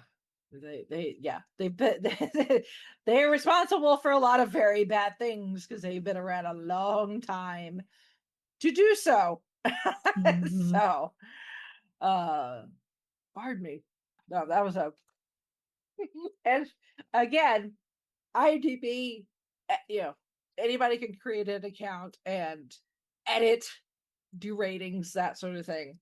But generally, for movies and television episodes, like, you click on it and you get like a little, maybe like 2, maybe 3 sentence synopsis. Right. And then you can get into it and really get into the weeds of the more specifics. Mm-hmm. Yeah. They're not as different. They're not as bad as Wikipedia. Yeah, it's not Wikipedia. You want the really long, like, full-on dragged out, explain everything that happens, go to Wikipedia. Yep. Or watch the episode. Yep. But, this series, no different. We got 8 episodes. Yep. 8 episode titles. Each one, if you could just look at the season and the episode list, and you could just see there's a little, like, single frame from it. Mm-hmm. It'll tell you the rating, and it'll have like a little 2-sentence blurb. Yep. For like the very first episode, matinee, actor Simon Williams bombs an audition due to overthinking. He later tries out for the lead in the Wonder Man remake, where he meets fellow actor Trevor Slattery. Trevor offers helpful audition tips, and the two strike up a friendship. Pretty good, right? Yep. Fairly typical synopsis for something like that.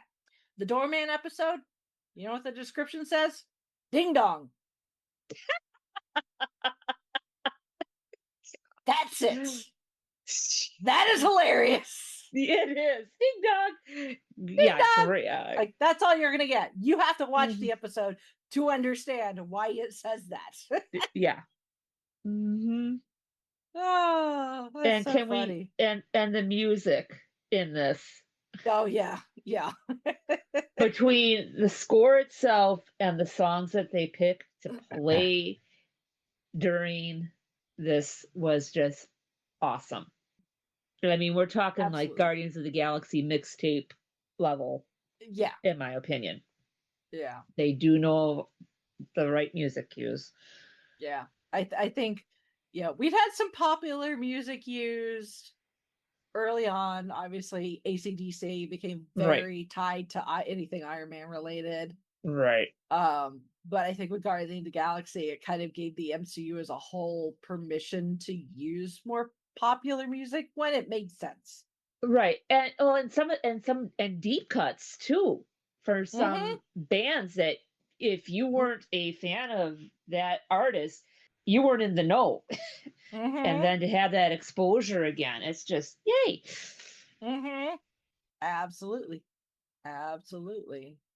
I think it's it's quite I mean, there's a lot of really good score in the MCU as well Oh yeah. too. So I mean, Joel P. West, Yep. who did the score for this, also did the score for Shang-Chi. Right. I mean, this is obviously with Trevor. This is kind of a pseudo spin-off of Shang-Chi. Right. It's like we saw Trevor in in Iron Man 3, and then Mm-hmm. he got his short where we see him get busted out of jail. Yeah. And we really haven't seen him since until he popped up in Shang-Chi. And then what happened after Shang-Chi? Well, now we know. So, Right. And I'm glad that Trevor's become a more likable character as we've gone on. yes. And we understand him more. Yeah. Yeah. I mean, I remember when Iron Man 3 came out Mm-hmm. and people, like, oh my God, it's the Mandarin, such a big villain, such a good cut from the comic book. He's kind of connected to the Ten Rings, but not really. It's kind of that the Mandarin in the comics is more connected to the Ten Rings and one of those people that like wants to use it for bad stuff. Mm-hmm. But people are like, oh my God, the Mandarin. And then we get the movie and it's like, oh yeah, it's Ben Kingsley. It's like, oh, he's so scary, this terrorist. And then he comes fumbling out of the bathroom all drunk and being Trevor like and like, don't go in there. Mm-hmm. Right. And I was hired. everybody's all like, what the hell? And then, it's like you find out that Killian is actually, Mm-hmm. the Mandarin. The Mandarin was just a puppet. Killian was Mm-hmm. the one pulling all the strings. Right. Trevor was just playing a mouthpiece, and it Mm-hmm. He was the front. yeah, exactly. And we see where Trevor kind of was when the opportunity to play the Mandarin got presented to him. He is having a Robert Downey Jr. Bottom of the barrel moment. You Right, know, exactly. Yeah. he's like, he's broke, he's drunk, he's high. He's got people coming after him for money and all these things, and he's like, I just need work. I Yeah. want to make good on what I promised to my mother. Yeah, exactly. He's like, my mom she was my biggest fan. She never got to see me really become a successful actor. So he's like, I just want to make my mom look proud. It's very sweet. Mm-hmm. Um, but he very much he redeems himself. Oh And yeah. not that I really thought. I mean, what he did as the Mandarin, I really never held against the character of Trevor No. because it was obvious that he was manipulated. They Yeah, took he was putting. advantage of somebody who was desperate Mm-hmm. and gave him all the, gave him the girls and the booze and all that, all the stuff that, keeps him happy and is, he's like, Pavlovian response. He's like, oh, I get a girl. Right. Oh, I got to pretend to shoot. I pretend, air quotes, I got to pretend to shoot somebody in the head. And then I'm going to go back to Right. play with this girl's boobs. Mm-hmm. He was like happier than a pig in slop. So it's like, I Right. never really thought that Trevor was a bad person because of how manipulated he was. No, they were taking advantage of someone who I wouldn't say insecure, but he was desperate. Yes. And they fed on that desperation, and this was a lifeline for Trevor. And by golly, he latched onto it. And then when he realized, ooh, this lifeline is sharp and has teeth, he owns Mm-hmm. up to it and then starts making his way back. Right. And it's like when he gets arrested, he gets put in jail. he's fine in jail. Mm-hmm. Yeah.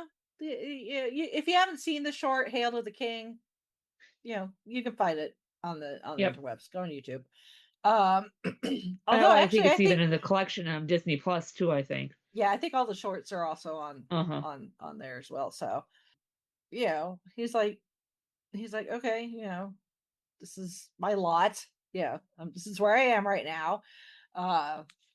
Yeah, was he happy about it? I don't think so, but he's like, I think he was also coming out of being drunk and high all the time, so it probably was just like, oh, things are quiet as Yeah. they can be being in prison. Mm-hmm. But then Right. he gets busted out. He was all like, oh, I can get out of here. Okay, bye. Yeah. Like Ooh, thanks. not finishing your sentence. Yeah, that's the point where you're kind of like, but then he shows up in Shang-Chi and it's like, he's in the, he's, now in the, in this beautiful place ish, kind of, he's got a roof over his head. He's got, he's got, he's staying out of trouble for the most part. Trying to keep his Um, nose clean. right, doing his best to keep his nose clean, just trying to be chill, not create any fuss, and Kind of yeah, leery of certain jobs. Like, okay, I need to do a little more vetting. yeah, exactly. So, he's just kind of like, he's like, I did some stuff, and I'm not necessarily proud of it, but um, he managed to. I mean, it wasn't necessarily the glamorous actor's life, but kind of rough over his head. Mhm. I guess being essentially the court jester for, you know, instead of being sentenced to death by the 10 rings is always a good thing. But Yep. it gets him sober. 13 Hmm. years sober. He says that more than once in the series, which is always a good thing. He gets Morris.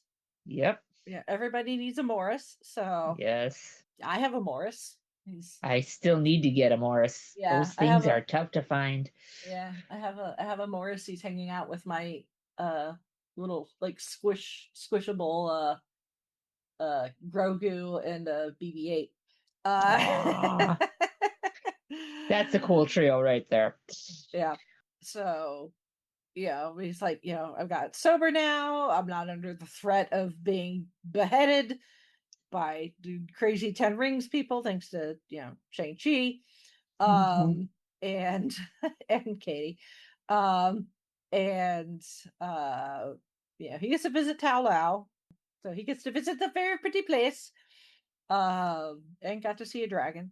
Uh Mhm. so that's good too. And now he's like, okay, I'm sober now. I go to Hollywood and really make a go at it to make my mom proud.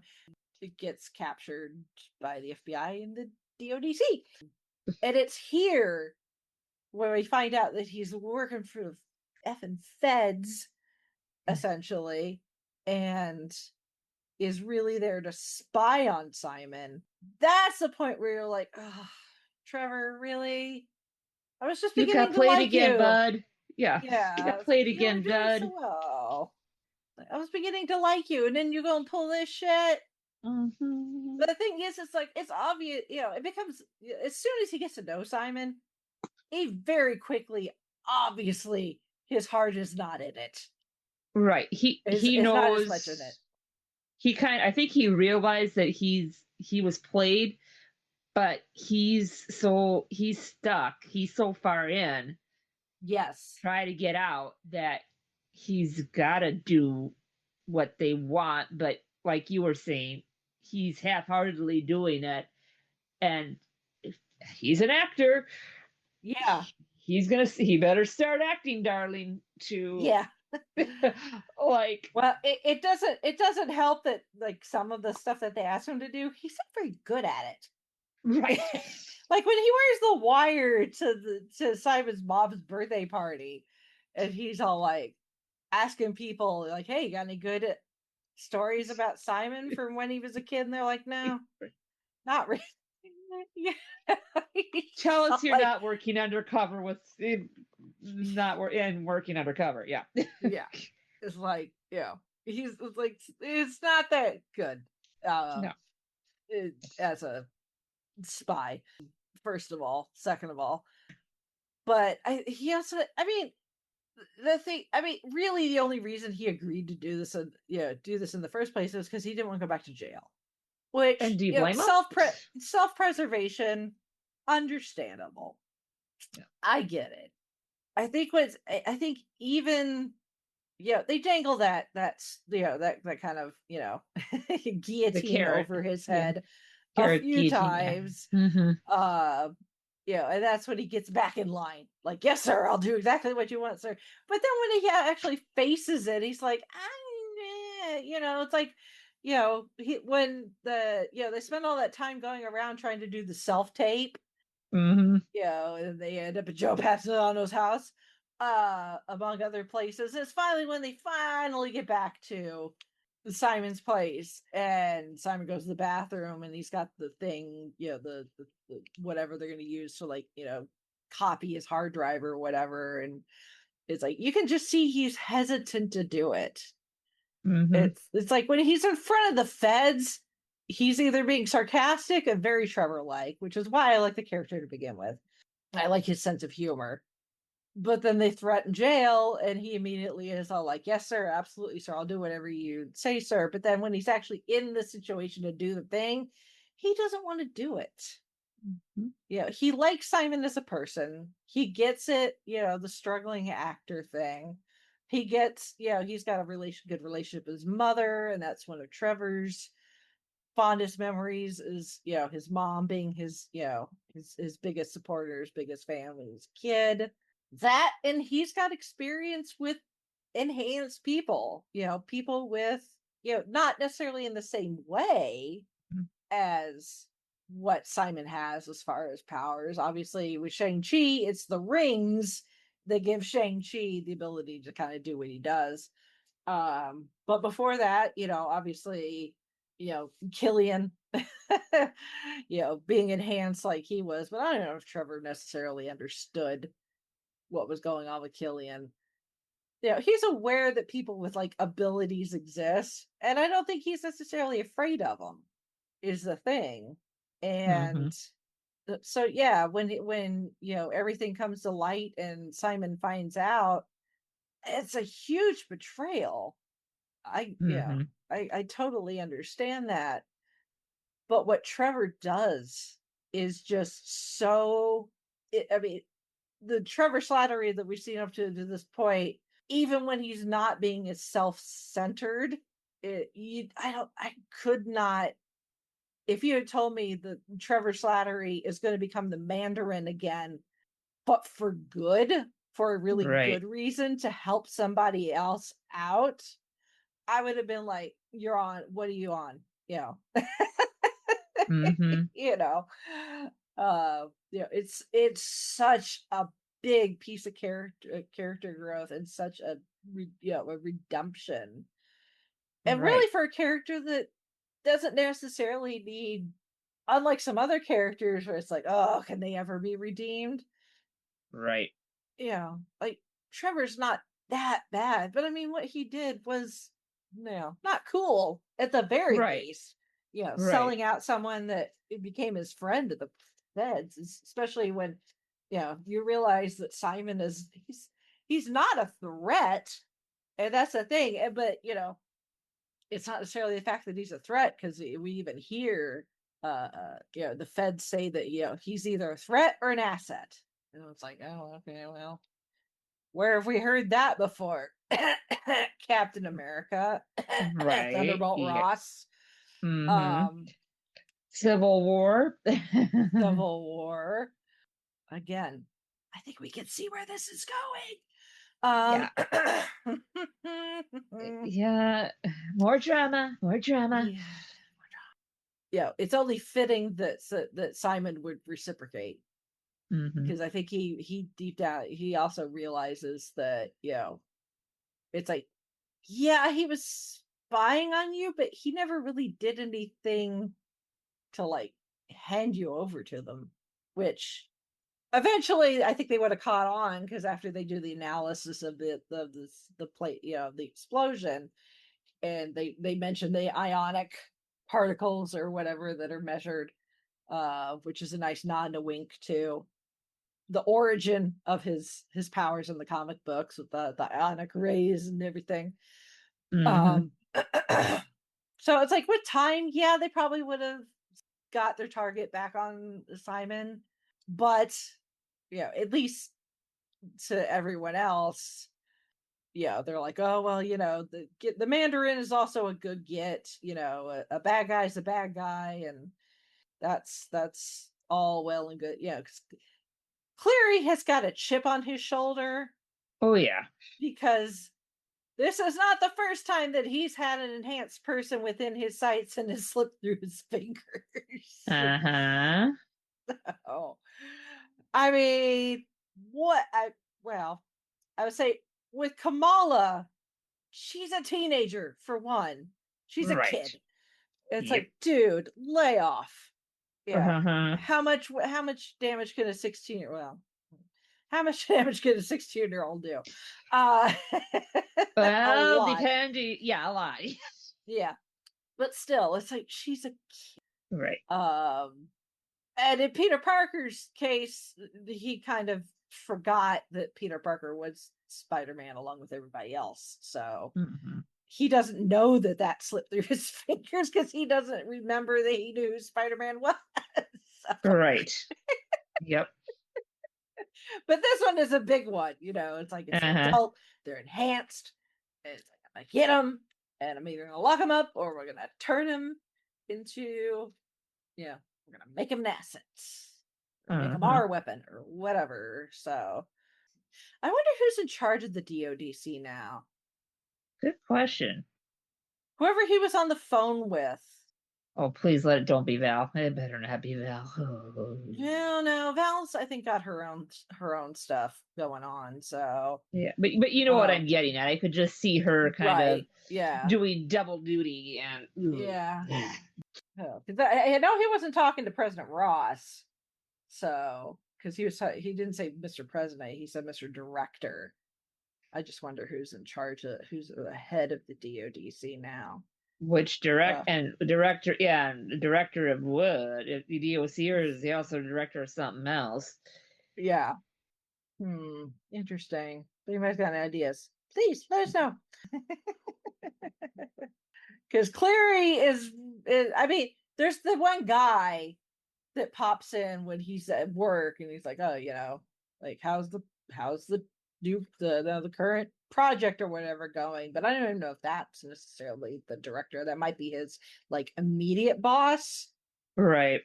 But I can't imagine that guy is like the director, because it used to be a sub branch off of Shield, which Robert Redford's character was at the top-ish there at one point, but he was Hydra, so who knows? Right. I guess we'll find out probably at some point in the future. So, but yeah, he's still got a chip on his shoulder. Even publicly, he's like, oh yeah, the Mandarin, that's great. Good catch. But he's like, I still want he's like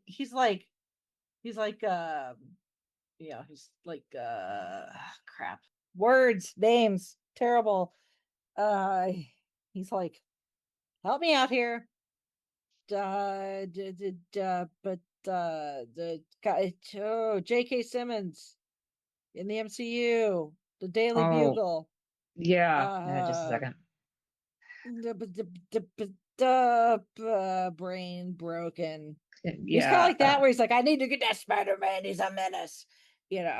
Cleary is kind of like that with Simon Williams. Like, he's a menace. I need to get him, or something. Jonah J. Jameson. That's who Jameson. J. Jameson. Yeah, there we go. Triple J. Yes. I love that they kept him. He's J. Jonah Jameson in all the universes in the MCU. Yep. Oh, I love J.K. Simmons. So anyway, uh, brain broken. It's like I can see his face. I just can't think of the character's name. I was right there with you. Brain was not functioning. Brain decided to misplace that When you information. got the memory of a goldfish, Yeah. like I do, shortish term memory. Well, but then considering how many fandoms we're a part of and how much fandom knowledge we Well, have, even in the just this brain, one. I mean, even just this one, as we were saying, it's really big. There's a lot of characters, a lot of names to keep track of. So, yeah. And they keep introducing more. Mhm. But yeah, no, Cleary's not going to give up on this. Whether it's Simon, although Simon has given him a very good reason after breaking Trevor out of jail. Yeah. Again, there's no prison that can hold Trevor Slattery. Nope. Oh no, I mean, if you can, like, where are you gonna put him? You gonna put him in the mutant prison Right. where Deadpool got sent? You know, put one of those shackle things around his neck. That's gonna do anything because he's not a mutant. I mean, Trevor Slattery and Juggernaut, nobody can hold them. Not a prison alive that can hold either. So Yeah. this is because they got rid of the raft. That's why. If they still had the raft and he was floating out in the middle of the ocean, then Right. we'd have less of an issue. But then, even then, people got busted out of that too. So Yeah. problem is they're rocking up the wrong people. Mm-hmm. Oh my. That's Wonder Man. Yep. It's just it's a fun watch. It's an easy watch. It's 8 episodes, but there are those, like, you open it up in Disney Plus, it says it's 30 minutes. There's 5 minutes of credits at the end. Yeah. They're nice size, bite-sized chunks. Yeah. They're 25-ish minutes a piece. I was able to binge it in an afternoon easily enough. It's really good. They're, like I said, it's not super deep. There's some great Easter eggs. If you know your stuff, and not just Marvel related stuff, although there is a lot of that, but there's great nods and winks to other films, just this kind of Hollywood in general and other movies, and the acting business, and all sorts of things. So, and like I said, Ben Kingsley absolutely steals this entire series. So, except for Doorman, that's it. That's the only episode that none of our current characters appear in. But yeah, I think it's a fun series. I'm glad that they've already confirmed we're going to get a second season. Yes. So that's already been confirmed. Kind of considering how they ended it. Well, yeah. When? Who We knows? don't know. Like I said, I don't think we're going to see Simon on the big screen anytime soon. No. And I'm okay with that. I think small screen is good. Yeah. I think this is another way for them to introduce a fresh face. Mm-hmm. He's not young like Kamala or some of the others. He is on the older side, but obviously with the powers, if his powers are similar to the Wonder Man comics, that shouldn't be an issue once he figures out how to use it. It's obvious in the time that it took him from Trevor getting arrested, put in jail, him filming Wonder Man, the movie, the in-universe movie, having the premiere of that, and then getting the idea to shadow this guy that works at Yucca Valley, acting like he's researching for a role, to him actually busting Trevor out. It's obvious that he's been working on his powers and learning how to use them intentionally instead of just exploding when he gets mad and stressed.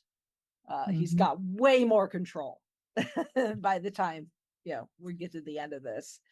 But there's still a lot more that he could probably do and discover what he can do. And that's going to take some time. Obviously, he and Trevor need to find some place to lay low.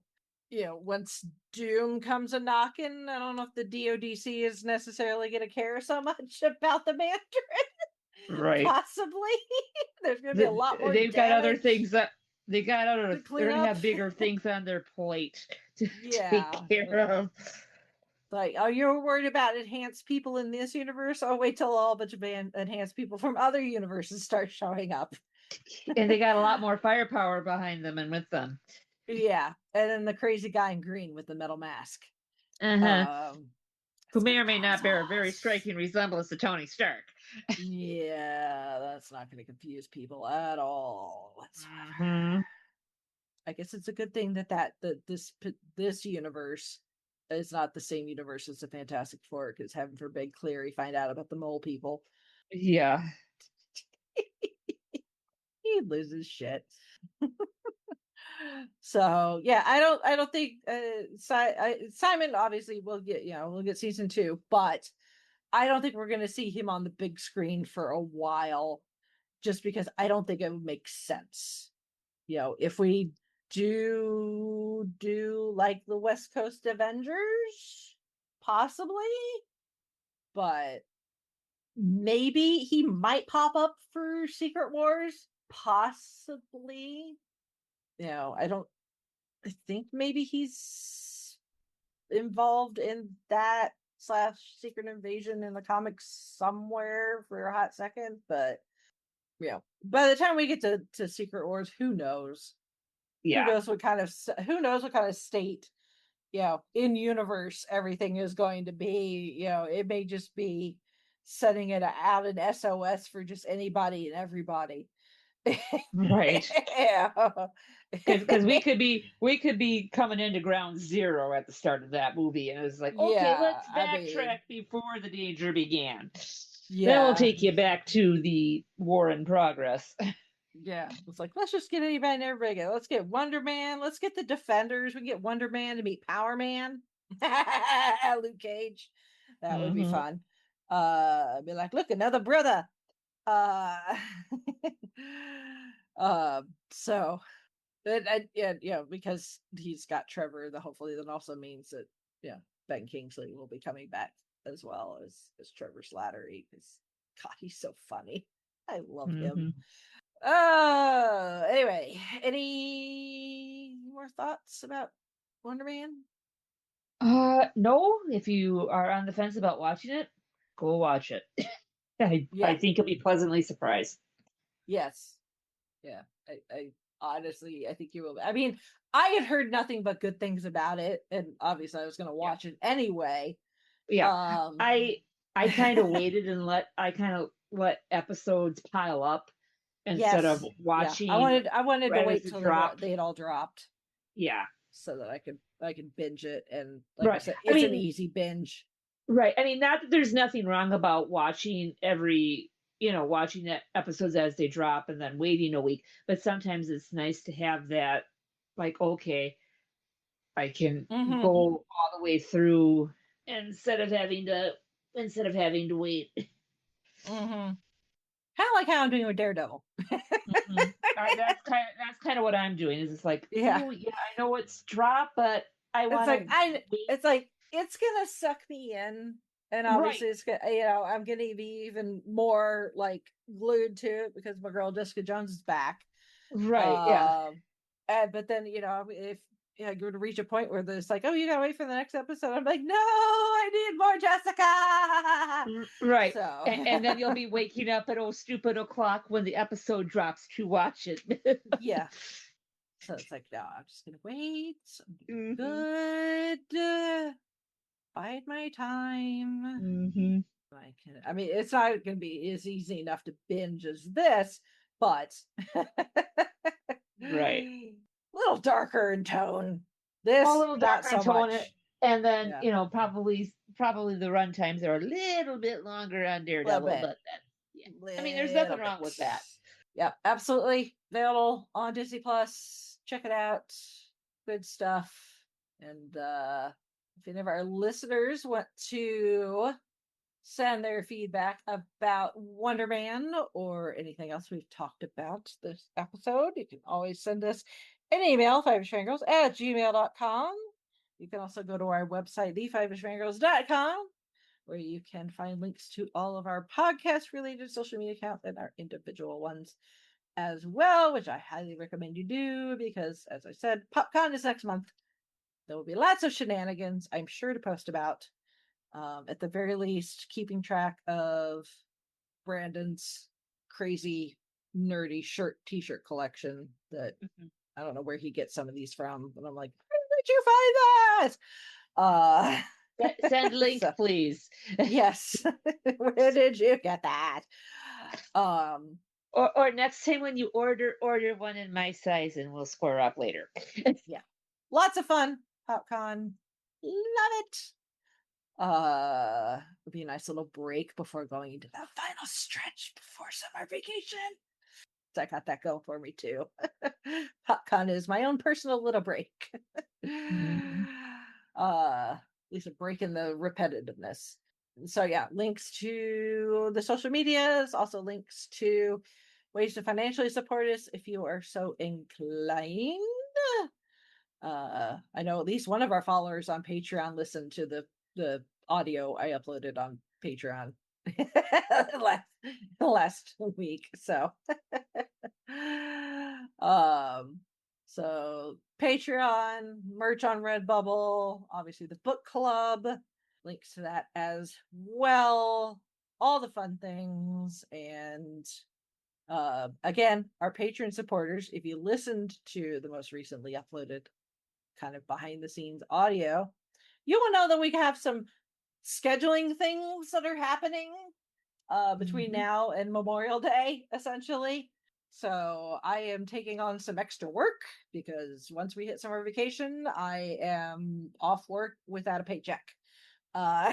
So for 2 months, which, yeah, thankfully, I can squirrel away what I've got. And, Chauncey does, his job is good enough to support our family for the 2 months that I'm out of work for the summer.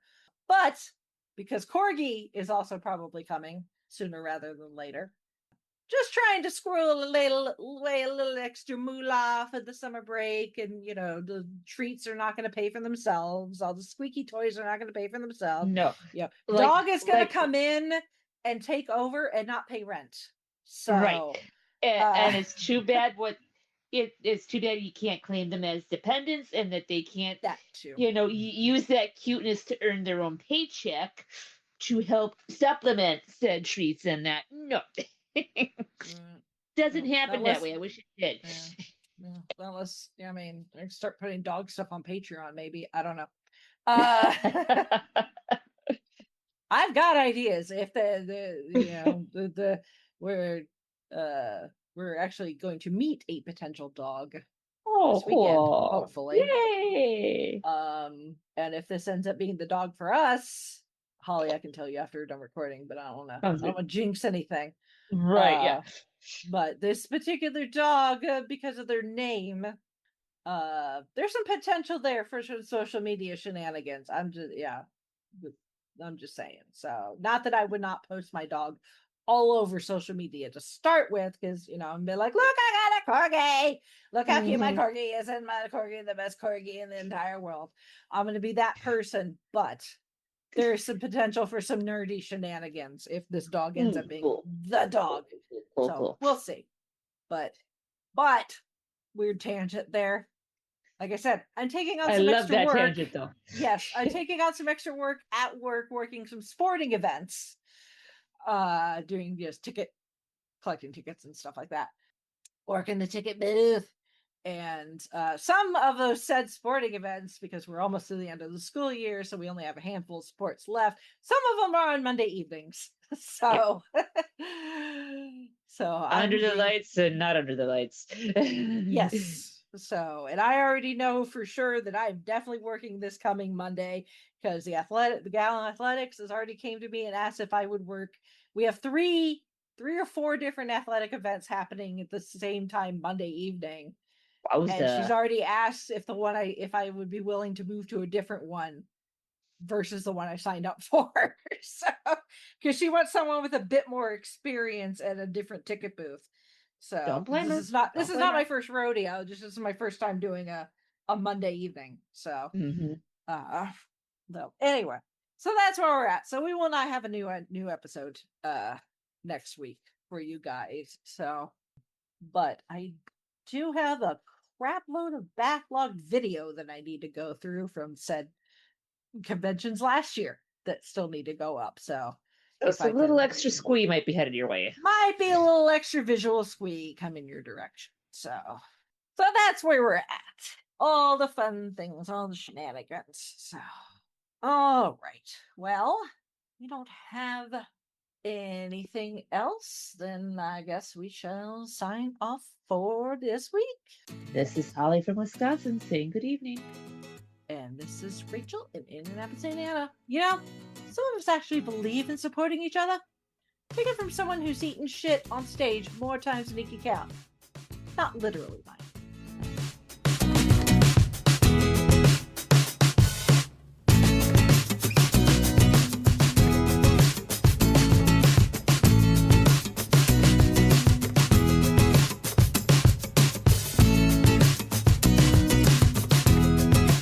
Thank you, our Fiveish fam, for joining us on this week's geeky journey.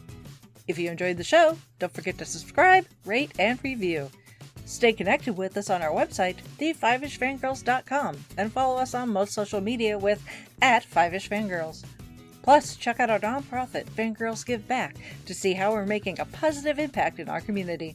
Until next time, stay nerdy and let the squee continue.